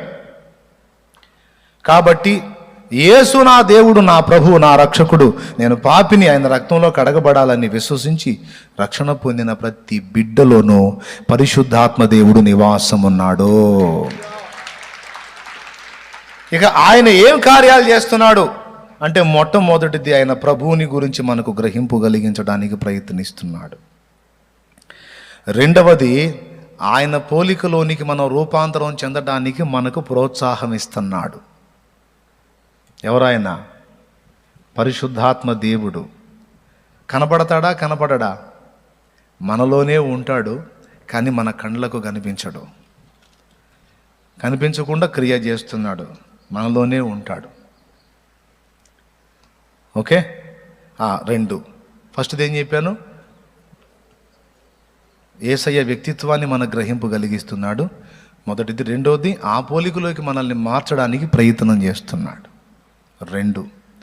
ఇక 3వ సంగతి, పరిశుద్ధాత్మ ఏం చేస్తున్నాడు అంటే తెలుసుకోవాలని ఉందా మీకు? ఆయన పేరు ఏమని చెప్పాను? రైట్. మనం ఈ భూమి మీద ఉన్నంతకాలం మనతోనే ఉండి అనేక సంగతుల విషయమై మనల్ని ఆయన ఆదరిస్తూ ఉన్నాడు. నీకు తెలుసా, చాలా సందర్భాల్లో నువ్వు ఆయన ఆదరణ పొందావు, నీకు తెలియదు. చాలా సందర్భాల్లో నేను ఆయన ఆదరణ పొందా. ఎందుకంటే ఈ లోకం అనే అరణ్య యాత్రలో మన ఒంటరి పయనం. ఈ ఒంటరి పయనంలో ఎన్నో ఎదురు దెబ్బలు, ఇబ్బందులు, ప్రతికూల పరిస్థితులు, వేదనలు, కృంగుబాట్లు, నిరాశలు ఎన్నో తారసపడ్డాయి. కానీ అవి ఎదురైన ప్రతి ఘట్టంలోనూ నిన్ను చేతుల్లోకి తీసుకొని ఊరడించి, ఆదరించి, ధైర్యపరిచి, వెన్నుదట్టి నీకు నూతన ఉత్సాహాన్ని, పురికొల్పును, ప్రోత్సాహాన్ని ఇచ్చి మళ్ళా నిన్ను లేవనెత్తినవాడు ఆదరణకర్తే. తెలుసా? శృతి ఉన్న పాటలకు విలువలు ఉన్నట్లే కృతజ్ఞతనిచ్చావు, కృపలో నిలిపావు. శృతి ఉన్న పాటలకు విలువలు ఉన్నట్లే కృతజ్ఞతనిచ్చావు, కృపలో నిలిపావు. కృంగిన వేళలో నన్ను లేవనెత్తిన చిరునామా నీవేగా. కృంగిన వేళలో నన్ను లేవనెత్తిన చిరునామా నీవేగా. నీ కృప నిత్యముండును, నీ కృప నిత్య జీవము, నీ కృప వివరింప నా తరమా యేసయ్యా. నీ కృప నిత్యముండును, నీ కృప నిత్య జీవము, నీ కృప వివరింప నా తరమా యేసయ్యా. నీతిమంతుల గుడారాలలో వినబడుచున్నది రక్షణ సంగీత సునాదము. నీతిమంతుల గుడారాలలో వినబడుచున్నది రక్షణ సంగీత సునాదము. నీ కృప నిత్యముండును, నీ కృప నిత్య జీవము, నీ కృప వివరింప నా తరమా యేసయ్యా. దేవునికి మహిమ. ఆయన గురించి మీకు స్పష్టంగా మళ్ళీ గుర్తు చేయాలనే నేను ఈ మ్యాటర్ ఎత్తుకున్నా. అసలు పట్టించుకోరు ఆయన ఒకడున్నాడని. నాలో ఒకడున్నాడు, నాతో ఒకడున్నాడు, ఆయన గురించి కొంచెం నేను ఆలోచన చేయాలన్న సంగతే ఉండదు. రెబెకా ఎలియాజర్ను మర్చిపోతుంది, అది బాధ. పక్కన ఒంటి మీద ఎలియాజర్ ఉన్నాడన్న సంగతి మర్చిపోతుంది రెబెకా. అట్ట మర్చిపోతే కొంప మునిగిద్ది. ఎలియాజర్ని గుర్తుపెట్టుకోవాలి. గుర్తుపెట్టుకుంటేనే ఎలియాజర్కి అందుబాటులోకి వెళ్ళి ఇస్సాకుని యొక్క సంగతులు తెలుసుకోగలిగిద్ది. ఇస్సాకును చేరక మునుపు రెబెకా ఎలియాజరుతో సహవాసము చేయవలసి ఉన్నది. కొన్ని దినములు సహవాసము అంటే కలిసి జీవించవలసి ఉన్నది. అంటే కలిసి ప్రయాణం. జీవించడం అంటే మళ్ళీ వేరర్థానికి వెళ్ళకండి. కలిసి ప్రయాణం చేయాల్సి ఉంది. ఏది ఆశీర్వాద ప్రార్థన ఒకసారి చెప్పండి మీరు. మన తండ్రి అయిన దేవుని ప్రేమ, ఆయన ప్రియ కుమారుడు మనందరి రక్షకుడైన యేసయ్య శాశ్వత నిత్య కృప, పరిశుద్ధాత్మ కృప అంటామా, పరిశుద్ధాత్మ ప్రేమ అంటామా, అద్దుగో పరిశుద్ధాత్మ దేవుని యొక్క అన్యోన్య సహవాసం. ఎందుకు ఆయన సహవాసం? ఆయన సహవాసంలోనే నీకు అన్ని సంగతులు నేర్పించబడేది.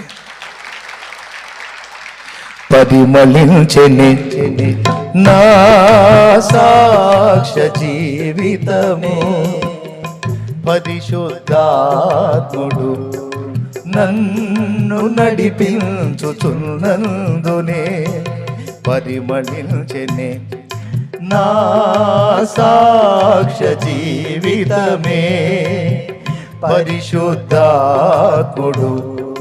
నన్ను నడిపించుచున్నందునే పరిశుద్ధాత్మలో ఆనందించెదా హర్షధ్వనులతో, హర్షధ్వనులతో. పరిశుద్ధాత్మతో ఆనందించెదా హర్షధ్వనులతో, హర్షధ్వనులతో. అత్యున్నత సింహాసనముపై ఆసీనుడా దేవదూతలు ఆరాధించు ఆదరించు పరిశుద్ధుడా యేసయ్యా నా నిలువెల్ల నిండియున్నావు నా మనసారని సన్నిధిలో సాగిలపడి నమస్కారము చేసేదా సాగిలపడి నమస్కారము చేసేదా దేవునికి మహిమ. ఎట్లా పరిమళించింది సాక్ష్య జీవితం? పరిశుద్ధాత్ముడు నన్ను నడిపించుచున్నందునే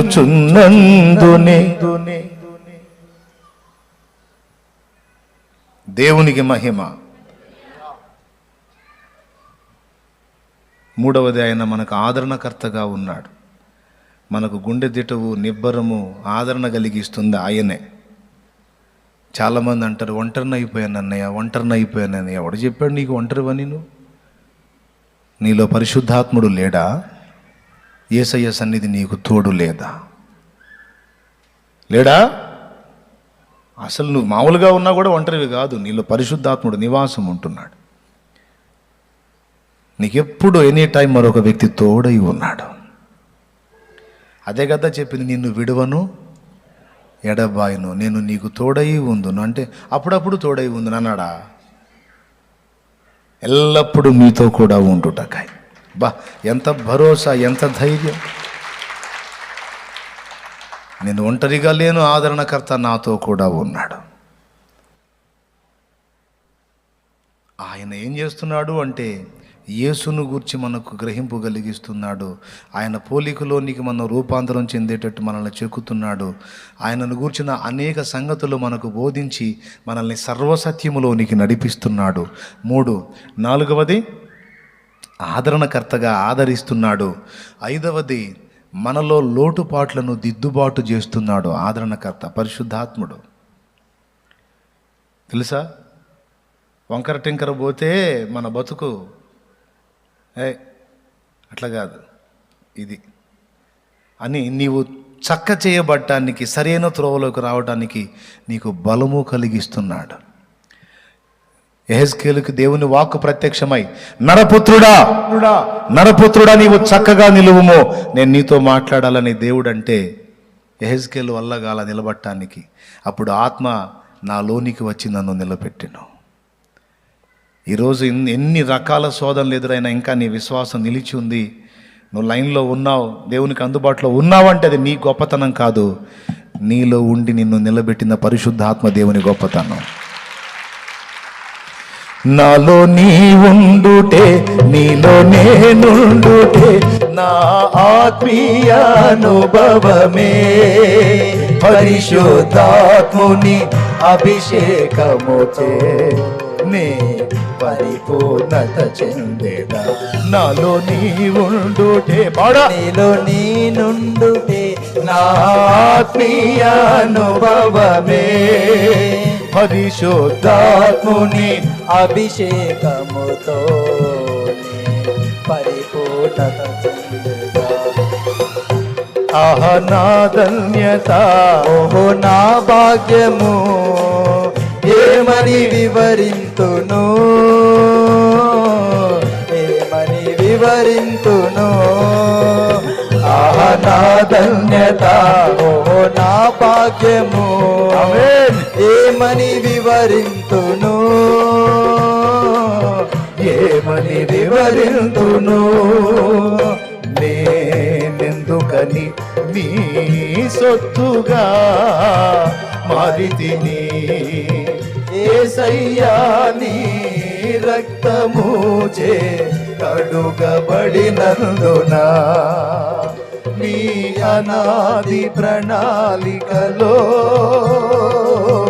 హర్షించెను నా హృదయ సీమా. నీ అనాది ప్రణాళికలో హర్షించెను నా హృదయ సీమా. స్తోత్రం. నాలో నీ ఉండుటే నీలో నేనుండుటే. మొన్న చెప్పాను, ఆయనలో మనం ఉంటాం ఏంది, మనలో ఆయన ఉంటాం ఏంది. మనలో ఆయన ఉంటాం మామూలు సంగతే, మరి ఆయనలో మనం ఉండటం ఏంటంటే ఆయన వశమునకు మనం అప్పగింపబడటం. అర్థమైందా?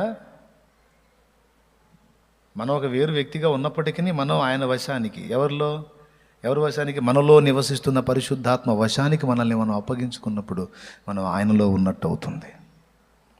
దేవునికి మహిమ. చెప్పగట్టిగా. ఇంకా అనేక సంగతులు, ఆదరణకర్తను గురించినటువంటి విషయాలు ఉన్నాయి లేఖనంలో. నీకు ఆత్మ బలము కలుగున్నట్లు ఆయన శక్తిని అనుగ్రహిస్తున్నాడు ఎప్పటికప్పుడు. నీవు అడిగిన ప్రతి ఘట్టంలోనూ ఆయన శక్తి కుమ్మరిస్తూ నిన్ను బలపరుస్తూ నిలబెడుతున్నాడు. తెలుసా? పరిశుద్ధాత్మ మీ మీదికి వచ్చినప్పుడు మీరు, అపోస్తలుల కార్యం 1:8, అప్పుడు మీరు నాకు సాక్షులు అవుతారన్నాడు. ఈరోజు సాక్ష్యాన్ని నిలబెట్టుకొని ఈ మాత్రం పరిమళిస్తున్నావంటే అది పరిశుద్ధాత్మ నిన్ను నిలబెట్టింది. ఆయన శక్తి, ఆయన అభిషేకం నీ మీద కుమ్మరించటను బట్టి బలముగా నిలిచి దేవుని కొరకు ఫలిస్తున్నావు నువ్వు. లేకపోతే ఎలా సాధ్యం? శత్రువు మీద నీకు జయం అనుగ్రహిస్తున్నవాడు ఆయనే. తెలుసా? శత్రువు మీద నీకు బలం అనుగ్రహిస్తున్నవాడు ఆయనే. లేకపోతే నిన్ను చూసి నన్ను చూసిగా దెయ్యాలు పోయేది. మనలో నివాసం ఉంటున్న పరిశుద్ధాత్మను చూసి, నిన్ను నన్ను చూసి కదా దెయ్యాలు పట్టిన వాళ్ళు కేకలేసేది. కొంతమంది ఏం ఫీల్ అవుతారు. అసలు అన్నం వస్తుంటేనే అసలు అమ్మో దెయ్యాలు కేకలు పెడుతుంటాయి అంటే ఈయన మెలికలు తిరుగుతుంటాడు. అటు మెలికలు తిరిగితే దెయ్యం ఈయనకు పట్టిద్ది. మనదేముంది? అసలు మనల్ని ఏం చూసి అసలు గట్టిగా దయ్యం ఒక గుద్దు గుద్దిందంటే మళ్ళీ ఇక మాట కూడా రాదు. కానీ అలా అంత బలం కలిగినటువంటి దురాత్మలు, అపవిత్రాత్మలు మనల్ని చూసి గడగడ వణికిపోతూ కెవ్వున కేక వేసి విడిచి వెళ్ళిపోతున్నాయంటే మనల్ని చూసి కాదో, మనలో నివాసం ఉంటున్న దేవుని అగ్ని అయిన పరిశుద్ధాత్ముడో. నువ్వు చెయ్యి జాపితే ఆయన చెయ్యి కనపడేది అందులో. అది దెబ్బ దానికి. నువ్వు అట్లా కదిలి బయటికి వెళ్తున్నావు అంటే ఆయన సన్నిధి బయలుదేరుతూ ఉంటుంది. చాలామందికి తెలియదు ఈ సంగతులు. ఏముందిలే అనుకుంటుంటారు. నువ్వు కదులుతుంటేనే, నువ్వు వాహనంలో ప్రయాణం చేస్తున్నావు, నువ్వు నడుస్తున్నా, నువ్వు వెళ్తున్నా, ఆయన సన్నిధి నీకు తోడుగా ఉంటుంది. కీర్తనల గ్రంథం ఒట్టిది కాదండి. 34వ కీర్తన 7వ వచనం, యెహోవా యందు భయభక్తులు గలవారి చుట్టూ ఆయన దూత కావలి ఉండి వారిని రక్షించునని ఉంది. అలా కావలి ఉండి రక్షించే దూత ఎవరో తెలుసా? పరిశుద్ధాత్మ దేవుడు. ప్రాకారం. కాబట్టి మనకు అభిషేక బలం ఇచ్చి మనల్ని నడిపిస్తున్నవాడు ఆ ఆదరణకర్తే. అంతేనా? ఇంకొకటి కూడా చెప్పనివ్వండి. లోపాలు, పొరపాట్లు మనలో జరిగినప్పుడు మన తప్పును మనకు ఎత్తి చూపి మనం పశ్చాత్తాపపడినట్లు మనల్ని ప్రోత్సహించువాడు కూడా పరిశుద్ధాత్ముడే.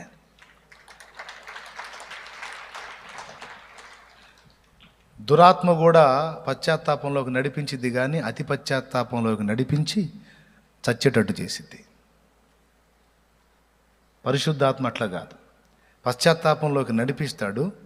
పశ్చాత్తాపం పొంది మనం మారు మనసు పొంది దుఃఖపడుతున్నప్పుడు నిశ్చయత కలిగిస్తాడు. క్షమించాడు, ఇంకొదిలేసేయని. పరిశుద్ధాత్మ కలిగిస్తాడు. క్షమించాడు తండ్రి, ఇంకొదిలేసేయ అంటాడు. లేదు నేను పనికిరాను అది అంటే, ఏయ్ సైతానికి అవకాశం ఇస్తావు పనికి మనలోడా? సైతానికి అవకాశం ఇస్తావు పిచ్చిదానా? నర్మై ఒప్పుకున్నావుగా, దిద్దుకున్నావుగా, తీర్మానం చేసుకున్నావుగా, ఒప్పుకుంటే క్షమించి కడిగేస్తానని చెప్పాడుగా, మళ్ళీ ఎందుకు ఓవర్ యాక్షన్ చేస్తావు? కొంతమందికి ఎన్నిసార్లు నా చెప్పాను, మళ్ళీ నా దగ్గరకు వచ్చి అన్నా నన్ను క్షమించాడు అంటావా అంటారు. ఇది నీకు దేవుని ఆత్మ నుండి పుట్టుచున్నది కాదు, దయ్యం నుండి పుట్టుచున్నదని చెబుతాను నేను. దేవునికి స్తోత్రం కలుగును గాక. హల్లెలూయా. దేవుని ఆత్మ నీ తప్పును చూపించాడు, ఒప్పించాడు, నువ్వు నొచ్చుకునేటట్టు చేశాడు, నీకు ఆ విషయమే గుండెల్లో గుచ్చుకునేటట్టు చేశాడు, నువ్వు పశ్చాత్తాపడి కన్నీరు విడిచి మారు మనసు పొందేటట్టు చేశాడు. అవి అయిపోయింది. దేవుని క్షమాపణ నీకు వచ్చిందని నిశ్చయిత కలిగిస్తాడు ఆయన. అయిపోయింది బేట, ఇంక వదిలేసేదాన్ని అంటే మళ్ళా ఎత్తేవని కోపపడతాడు. ఏం బుద్ధి లేదా? నీలాంటి మనిషి అనుకున్నావేంది ఆయన దేవుడు? ఒకసారి ఒక మాట అన్నాడంటే కట్టుబడి ఉంటాడు. వదిలేసాను అన్నాడంటే ఇంక గుర్తు చేసుకోండి, నోరు మై పో అవతలగా అంటాడు. సైతాన్ అట్ట కాదు. వాడు అట్ట కాదు. నువ్వు ఎన్నిసార్లు అన్నా ఒప్పుకో, వాడు పక్కన చేరి ఎన్ని ఒప్పుకున్నా ఏముందిలే, చేత్తనా ఒప్పుకుంటున్నావు, నీ బతికి ఇంతే అయిపోయిందిలే, నీకు లేదు ఛాన్సు, నువ్వు పనికిరావు, అది దాన్ని వాడు కృంగదీసి చివరికి యోధాని చంపేసినట్టు చంపేయడానికి ట్రై చేస్తాడు. పశ్చాత్తాపం 2 రకాలు ఉంది. దేవుని ఆత్మానుసారంగా పొందే పశ్చాత్తాపం ఉంది, దురాత్మ కలిగించే పశ్చాత్తాపం ఉంది. అది అతి పశ్చాత్తాపం. దురాత్మ ద్వారా కలిగే అతి పశ్చాత్తాపం మనల్ని పాడు చేస్తుంది, నాశనం చేస్తుంది. దేవుని ఆత్మ మూలంగా కలిగే పశ్చాత్తాపం మనల్ని దిద్దుబాటు చేసి మళ్ళా నిలబెడుతుంది. పదాకల నువ్వు తేడా అని కృంగదీయడో, కృంగిన వేళలో పొరపాటు జరిగిన వెంటనే దయ్యాలు చేరతాయి, రౌండ్ వేస్తాయి మన చుట్టూ. చేశావుగా, ఆహా ఎంత పని చేశావు, ఏం కథ భక్తుడా, ఓ దొంగ భక్తుడా, భక్తురాలా, ఓ దొంగ భక్తురాలా, వేషధారి, సిగ్గులేదా నీకు? ఎట్లా ఒప్పుకుంటాడు ఆ పరిశుద్ధుడైన దేవుడు? నిన్ను ఎట్లా ఒప్పుకుంటాడో? నీకోసం ఇంత త్యాగం చేస్తే నువ్వు ఇంత పని చేశావు, ఇంకా నీకు క్షమాపణ లేదు. మరొకటి అన్న అవకాశం ఉంది, కానీ ఈ విషయంలో అస్సలు ఛాన్స్ లేదు అని దయ్యాలు రౌండ్ చేసి గోల్ చేస్తూ ఉంటాయి. ఇక వెంటనే కృంగిపోతూ ఉంటాడు, భయం, కృంగిపోతాడు. అమ్మో, దేవుని ఎదుట నేను పొరపడ్డాను, దేవుని ఎదుట బలహీనపడ్డాను, అయ్యో నేను ఇలాగూ చేసి తిని, లేదా చెయ్యబోయి తిని, లేదా తలంచి తిని, అయ్యో అయ్యో అయ్యో అయ్యో అని నలిగిపోతూ ఉంటే, బాధపడతా ఉంటే, వేదన పడతా ఉంటే, పశ్చాత్తాపడతా ఉంటే దేవుని మెలనైన స్వరం వినబడుతుంది. ఏమన్నా తెలుసా? నా కుమారుడా, నీవు ఈ విషయమై దుఃఖపడుతున్నావు గనుక, పశ్చాత్తాపడుచున్నావు గనుక, ఇదిగో తండ్రి నిన్ను క్షమించి ఉన్నాడు, ధైర్యం తెచ్చుకో. అది పరిశుద్ధాత్మ చేసే పని. సిగ్గులేదురా బడుద్దాయ్, మళ్ళీ ఇంకేం ముఖం పెట్టుకుని వచ్చావు అంటాడు ఆదరణకర్త. నో నో నో, కృంగిన వారిని లేవనెత్తి, లోపాలను దిద్ది చక్క చేసి నిలిపి నడిపేవాడు పరిశుద్ధాత్ముడు. అసలు ఈయన ఉన్నాడన్న విషయమే మరిచిపోయారు చాలామంది, గుర్తే వదిలేశారు. నేను చెప్తున్నా, కావాలని ఆత్మ ప్రేరణతోనే ఈ మ్యాటర్ చెప్తున్నాను, గుర్తుపెట్టుకోండి. ఆయనతో కలిసి మన ప్రయాణం ఉంది. విమోచన దినం వరకు ఆయన యందు మనము ముద్రించబడి ఉన్నాం. ఈ ఆదరణకర్త నిత్యము మనకు తోడై ఉన్నాడు. ఆయన అనుగ్రహించేటువంటి ఆభరణాలన్నిటినీ కూడా ధరించుకొని ఆయన మనలో చేయాలనుకున్న కార్యమంతా చేయున్నట్లు మనల్ని మనం ఆయనకు అప్పగించుకోవలసి ఉన్నది, ఆయనకు లోబడవలసి ఉన్నది. అర్థమైందా? ఎవరికి లోబడాలి? ఎక్కడున్నాడు ఆయన? పక్క బజార్లో ఉన్నాడా? ఇంటి అనుకున్నాడా? నీలోనే ఉన్నాడు. నిన్ను ఇంట్లో కూడా లెక్క చేయరు కదా, బజార్లో లెక్క చేయరు కదా, దేవుని బిడ్డగా ఉన్నావు నువ్వు. కానీ నువ్వు రోడ్డు మీదకి వస్తుంటే దయ్యాలు వణికిపోతాయి. వాటికి తెలుసు నీ విలువ, ఇంటి వాళ్ళు కూడా తెలియదు, ఏడిసాడులే అంటారు. కానీ నువ్వు రోడ్డు మీదకి వస్తే వాటికి దడ, ఎటు పరారవుతుంటాయి, నీకు కనపడవు, మళ్ళీ సైడ్ అవుతున్నట్టు. ఎందుకో తెలుసా? మనుషుల దృష్టికి నువ్వు ఎన్నిక చేయబడని వ్యక్తివైనా ఆయన సన్నిధి నీలో అగ్ని వలె మండుతూ కనపడుతుంటుంది. దురాత్మలకి, ఆత్మలకి ఒక ముద్ర కనపడుతుంది నీ నుదుటన, ఆత్మలకే కనపడిద్ది అది. అందువల్ల నిన్నంత తేలిగ్గా ముట్టజాలవు అవి. ఎంత భద్రత ఇచ్చాడనుకున్నారు? ఇదే ఒట్టి మాట కాదు, లేఖనాలు ఇప్పుడు చూపించి చెప్పింది నేను చాలా విషయాలు. మనకు చెప్పనసఖ్యమైనటువంటి భద్రత ఇవ్వబడింది. ఎలీషా పనివాడు దడుచుకుంటే ఏం చెప్పాడు ఎలీషా? వానికంటే ఎక్కువైనా సైన్యం మనకుంది, బలం మనకుంది, భద్రత మనకుంది, ఆయనను దాటి నన్నెవడరా ముట్టేదన్నాడు. ఎలీషా చుట్టూ ఏం కనపడింది? అగ్నియో పర్వతమును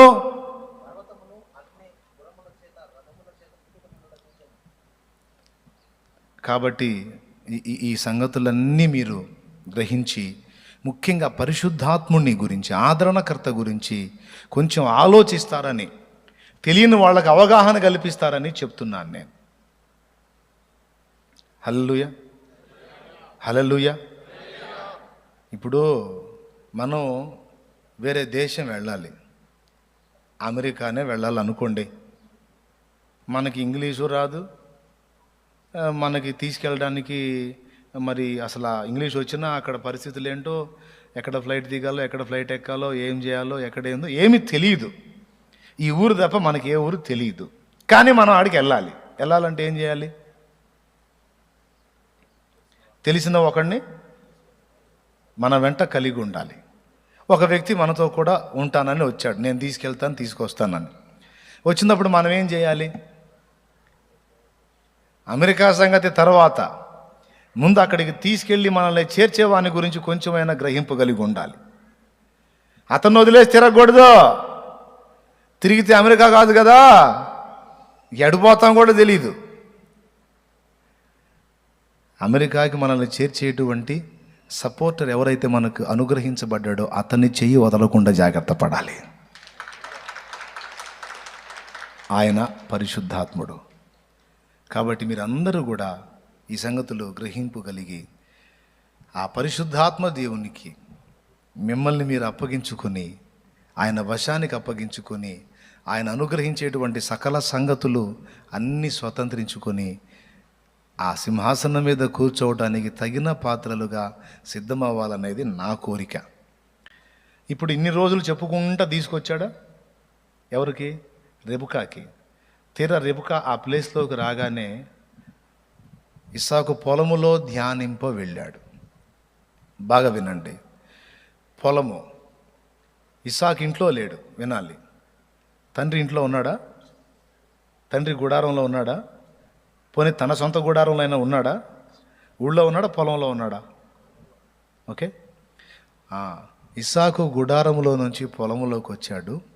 రెబెకా పుట్టింటి దగ్గర నుంచి ఇస్సాకు ఎక్కడ పొలంలోకి వచ్చాడో ఆ పొలంలో ఇస్సాకును కలుసుకుంది. యేసయ్య రెండవ రాకడలో సంఘం మొత్తం పరలోకం పోదు. పరలోకంలో ఉన్న ప్రభువు మధ్యాకాశానికి దిగొస్తాడు. హల్లెలూయా. ఇక్కడి నుండి వధువు అక్కడికి వెళుతుంది. అక్కడ ఆమెను చేతబట్టుకొని, ఎవరు? ఇస్సాకు రెబెకాను చేతబట్టుకొని తన తల్లి గుడారంలో తీసుకెళ్ళినట్లు యేసయ్య మనల్ని మధ్యాకాశంలో కలుసుకొని, కడబోరం రోగుతుందండి, కడబోరం రోగుతుంది, రాకడ వచ్చేస్తుంది. ఆ మధ్యాకాశంలో ప్రత్యక్షం అవుతాడు, అక్కడికి వచ్చేస్తాడు. ఇక్కడి నుంచేమో సంఘం ఎత్తబడుతుంది. ముందు ఎత్తబడుతుందంటే ఆయన రాకడ వరకు ఒకవేళ మనం ఇలానే ఉంటే, మనం కాదు, ముందు సమాధులు ఓపెన్ అవుతాయి. సమాధులు ఓపెన్ అయ్యి సమాధుల్లో మనకంటే ముందు దేవుని పిల్లలుగా ఉండి మృతి పొందుతారు చూడండి. వాళ్ళు లెగుస్తారు మనకంటే ఫస్ట్ ముందు. వాళ్ళు మహిమ శరీరాలతో లెగుస్తారు. వాళ్ళందరూ లేచిన తర్వాత ఇక మనం, వాళ్ళకి మహిమ శరీరాలు వస్తాయి, మనకు కూడా మహిమ శరీరాలు వస్తాయి. ఇక మొత్తం ఏకమవుతాం. ఏకమై ఎక్కడ ఎదుర్కొంటాం? మధ్యాకాశంలో. అక్కడ ప్రభువుని కలుసుకుంటాం. అక్కడి నుంచి మనల్ని తీసుకొని పోతాడు. ఇంకా ఆయన మనకి ఎక్కడ పెండ్లి విందు సిద్ధపరిచాడో, ఆ కార్యక్రమం ఎక్కడ సిద్ధపరిచాడో అక్కడికి తీసుకెళ్ళి ఈ కార్యక్రమాలన్నింటికంటే ముందు ఆమె సిద్ధపాటు ముందు కరెక్ట్గా చూస్తాడు. ఆమె వస్త్రాలు సరిగ్గా ధరించిందా, ఆమె విధానాలన్నీ పర్ఫెక్ట్గా ఉన్నాయా, అలంకరణ అంతా కరెక్ట్గా ఉందా? అర్థమైందా మీకు? అట్లా కాకుండా ఉదాహరణకి ఇప్పుడు పెళ్లి కూతురు ఉందండి, రేపు పెళ్ళి, రెడీ అవ్వాలి అమ్మాయి. అట్లా రెడీ కాకుండా అసలు మొహమే గడకని స్థితిలో, ఏమండి, మరి సరైనటువంటి వస్త్రధారణ లేకుండా సరైన సిద్ధపాటు లేకుండా ఎట్లా పడితే అట్లా చింపిరి జుట్టు వేసుకొని చండాలంగా ముఖం వేసుకొని చీదరగా ఉందనుకో, ఆహా అద్భుతంగా ఉన్నావు, రమ్ము పెళ్లి చేసుకునేది నువ్వు అంటాడా పెళ్లి కొడుకు? అన్నాడు కదా. అసలు ఇప్పుడు పెళ్లి కుమార్తెలు అయితే విచిత్రంగా ఉన్నారు. పెళ్ళైన మరుసటి రోజు గుర్తుపట్టట్లే వాళ్ళ అమ్మాయిని. దేవునికి స్తోత్రం. ఎందుకంటే పెళ్లి రోజు అంత భయంకరమైన మేకప్తో కనపడుతున్నారు, మరుసటి రోజు చూస్తే ఇంట్లో పని మనిషి లేకుండా.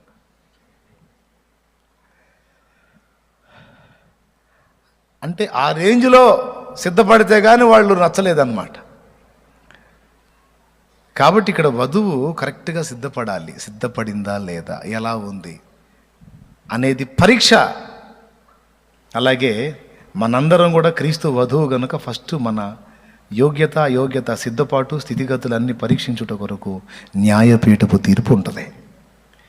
అది అయిన తర్వాత అందులో మనకు నిర్ణయించబడినటువంటి స్థానాలు మనకు నిర్ణయించి మనకి ఇవ్వవలసిన మన మహిమ మనకి ఇచ్చి, ఎవరిని ఎక్కడ ఉంచాలో, ఎవరిని ఏ స్థితిలో ఉంచాలో అంతా ఎవరికి వాళ్ళకి బాధ్యతల్ని, అక్కడ ఉన్నటువంటి హోదాలని, అధికారాలని అన్నిటినీ కూడా అప్పగించి, నీకు ఈ మహిమ, నీకు ఈ మహిమ, నీకు ఈ అంతస్తు, నీకు ఈ అంతస్తు, ఎదుగో నువ్వు కాళ్ళ స్థానంలో ఉండు. ప్రభా నేను కాళ్ళ స్థానంలో ఏంది ప్రభా, వాళ్ళందరికీ ప్రసంగం చేసింది నేనేనయ్యా, వాళ్ళేంది, వాళ్ళు ముఖంలోకి వెళ్ళటం ఏంది, వాళ్ళు చేతుల్లోకి వెళ్ళటం ఏంది, నేను కాళ్ళ స్థానంలో ఉండటం ఏంటి ప్రభా, ఇది ఎక్కడ అన్యాయం ప్రభా. రేయ్ నోర్మయ్, బోధించానన్నావు, గాయకుని బోధించావు, మరి చెప్పావు కానీ నువ్వు చేయలేదురా.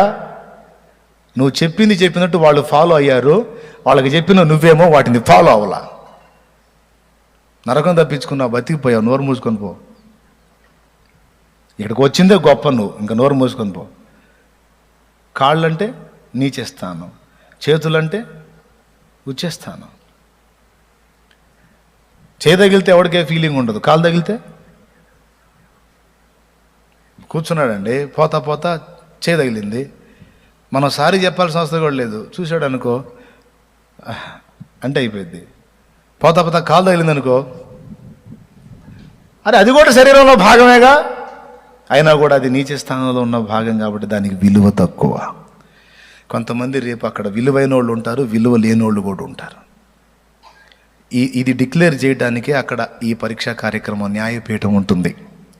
ఆ న్యాయపీఠంలో ఎవడెవడు ఏమేం చేశాడో, ఎంత కష్టపడ్డాడో, ఎంత ప్రయాసపడ్డాడో, ఏ మంచో ఏ చెడో మొత్తం బయటికి తీసి ఎవరికి ఇవ్వాల్సిన లెక్క వాళ్ళకి పూర్తి చేసి, ఎవరికి ఇవ్వాల్సిన జీతం వాళ్ళకి ఇచ్చి, మొత్తాన్ని ఎవరి ప్లేసుల్లో వాళ్ళని పెట్టి అందరిని కలిపి తీసుకెళ్ళి ఇక తనతో కూడా యుగయుగాలు పాలించటానికి యోగ్యుల అగుటకు మనల్ని ఆయన పట్టమహిషిగా స్వీకరిస్తాడు. మనల్ని అలా స్వీకరించి సింహాసనం ఎక్కించే కార్యక్రమాన్ని గొర్రెపిల్ల వివాహోత్సవం అన్నారు.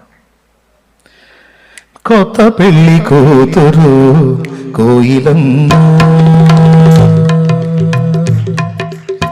క్రొత్త పెళ్లి కూతురు కోయిలమ్మ, మంగళమే యేసునకు పాడరమ్మా, క్రొత్త ఆకాశము పెళ్లి పందిరమ్మా, క్రొత్త భూమే పెళ్లి పీఠమ్మా,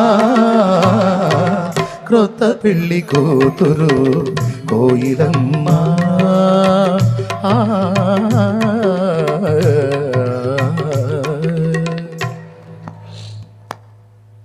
హల్లెలూయా. మాట్లాడుతూ ఉన్నా కదా, స్వరం సహకరించదు. సరే, ఇంతవరకు మీకు అర్థమైంది కదా. ఇప్పుడు ఏం చేశాడు, రెబ్కాను తీసుకొచ్చి ఇస్సాకు అప్పగిస్తే ఎక్కడ ఇద్దరిని, వాళ్ళింటికాడు కాదు వీళ్ళింటికాడు కాదు, మధ్యలో. మనం పరలోకానికి ఒకేసారి వెళ్ళిపోము, యేసయ్య ఒకేసారి భూమి మీదికి రాడు. యేసయ్య మధ్యాకాశానికి వస్తాడు, మనమేమో అక్కడికి వెళతాము. అక్కడ మనల్ని చేతపట్టుకొని తీసుకెళ్ళి మనల్ని సిద్ధపాటు అంతా పరీక్షించి ఓకే అని ఎవరిని ఏ హోదాలో ఉంచాలో ఆ మెట్టులో ఉంచి తీసుకెళ్ళి వివాహమో పెండ్లి విందో మరి ఏం ఐటమ్ ఉంటుందో ఏమో చూడాలి, పోయినాక ఏం వెరైటీస్ ఉంటాయో ఏమో. స్తోత్రం, హల్లెలూయా. స్వీట్ అయితే ఖచ్చితంగా ఉంటుంది, అయితే షుగర్ భయం లేదు. అర్థమైందా? స్వీట్ ఉంటుంది కానీ షుగర్ మాత్రం భయపడే పని లేదు. ఎందుకు భయపడే పని లేదంటే మహిమ శరీరానికి షుగర్ బీపీలు ఉండవు. దేవునికి స్తోత్రం కలుగును గాక. ఇదంతా ఈ మట్టి శరీరానికి, పాపంతో నిండిన దీనికి, మహిమ శరీరానికి ఆ బాధలే ఉండవు. కాబట్టి ఇక నువ్వు తినాలనుకున్నంత స్వీటు తినచ్చు. ఎందుకంటే అక్కడ నుంచి దేవదూతల ఆహారం కురిపించినప్పుడు అది టేస్ట్ చూస్తే స్వీటే. తేనె పూసిన ఆ పూపము వలె బహుమధురముగా ఉండేను. ఏంటిది అది? మన్నా. సో మన్నా అక్కడదే దేవదూతల ఆహారం. మరి ఆ ఆహారమే అలా ఉంటే మరి అసలు ఇంకా పరలోకమన్నా ఎట్లుంటుందో అది కూడా చూడాలి. అసలు ఎన్ని వింటామంటే ఎప్పుడు పోతామా, తొందరగా పోతే బాగుండి అనిపిస్తుంది. మీకు అనిపించట్లేదా? ఇప్పుడే పోతే అట్ట చాలా చేయొద్దు. ఒట్టిగా బాగోద్దులే, మనం తలా 10 మందిని తీసుకొని పోయేటట్టు జాగ్రత్త పడాలా. దేవునికి స్తోత్రం కలుగునుగా. హల్లెలూయా. ఒట్టిగా పోకుండా కనీసం 10 మందిని అంటేసుకొని పోయేటట్టు మనం జాగ్రత్త పడాలి. కాబట్టి పిల్లారా, ఆ విధంగా మనల్ని ప్రభువుకి పరిణయం చేయటానికి పంపబడిన ఆదరణకర్తను గురించి ఎన్నో సంగతులు ఉన్నాయి. ఆయనతో మనం సహజీవనం చేస్తున్నప్పుడు, సహవాసం చేస్తున్నప్పుడు ఆయన గురించి ఖచ్చితంగా మన గ్రహింపు ఉండాలి. బాప్తిజం పొందే వ్యక్తులకు సైతం ఉండాలి. ఓకే, ఆయన నాలో ఉన్నాడని నువ్వు కరెక్ట్గా గ్రహించగలిగినప్పుడే ఆయన ఏం చెబుతున్నాడో వినటానికి మనసు పెడతావు. ఆయన ఎలా నడిపించడానికి ఇష్టపడుతున్నాడో గుర్తుబట్టి నడుచుకొని పరిపూర్ణ సిద్ధి పొందుతావు. హల్లెలూయా. అది కాబట్టి మరి ఇప్పుడు మీరేం చేయాలి? ఆదరణకర్తను గురించి తెలుసుకోవాలి. నంబర్ 1. నంబర్ 2, ఆదరణకర్తకు అప్పగించుకొని ఆయన నడిపింపులోనికి రావటాన్ని సాధన చేయాలి. సరేనా? అలాగున దేవుని ఆత్మచేత బలవంతులై దేవుని కొరకు ఫలించాలని. ఏమండి, ఇంకా ఏమేం చేస్తున్నాడు ఆదరణకర్త? నువ్వు ఎక్కడైనా ఎవరికైనా రక్షణ సువార్త చెప్తూ ఉంటే నీలో ఉండి ఆయన మాట్లాడుతున్నాడు. ఎవరికైనా దేవుని సమాధానం కొరకు విశ్వాసంతో నువ్వు ప్రార్థన చేస్తుంటే నీలో ఉండి వారి పక్షమున ఆయన విజ్ఞాపన చేసి సమాధానం వచ్చేటట్టు చేస్తున్నాడు. ఇంకా చాలా ఉన్నాయండి. ఏమేం చేస్తున్నాడు మనలో ఉండి అని చెప్పడానికి. యుక్తముగా ప్రార్థన చేయటం ఎలాగో నీకు తెలియదు. నువ్వు మోకాళ్ళ మీదకి వచ్చి తండ్రి నాకు తెలియదు అన్నప్పుడు ఆయన నీలో ఉండి నీతో ఉండి ఉచ్చరింప సఖ్యము గాని మూలుగులతో మన పక్షమున విజ్ఞాపన చేస్తున్నాడు. పరిశుద్ధుల పక్షమున విజ్ఞాపన చేస్తున్నాడు, చేయిస్తున్నాడు.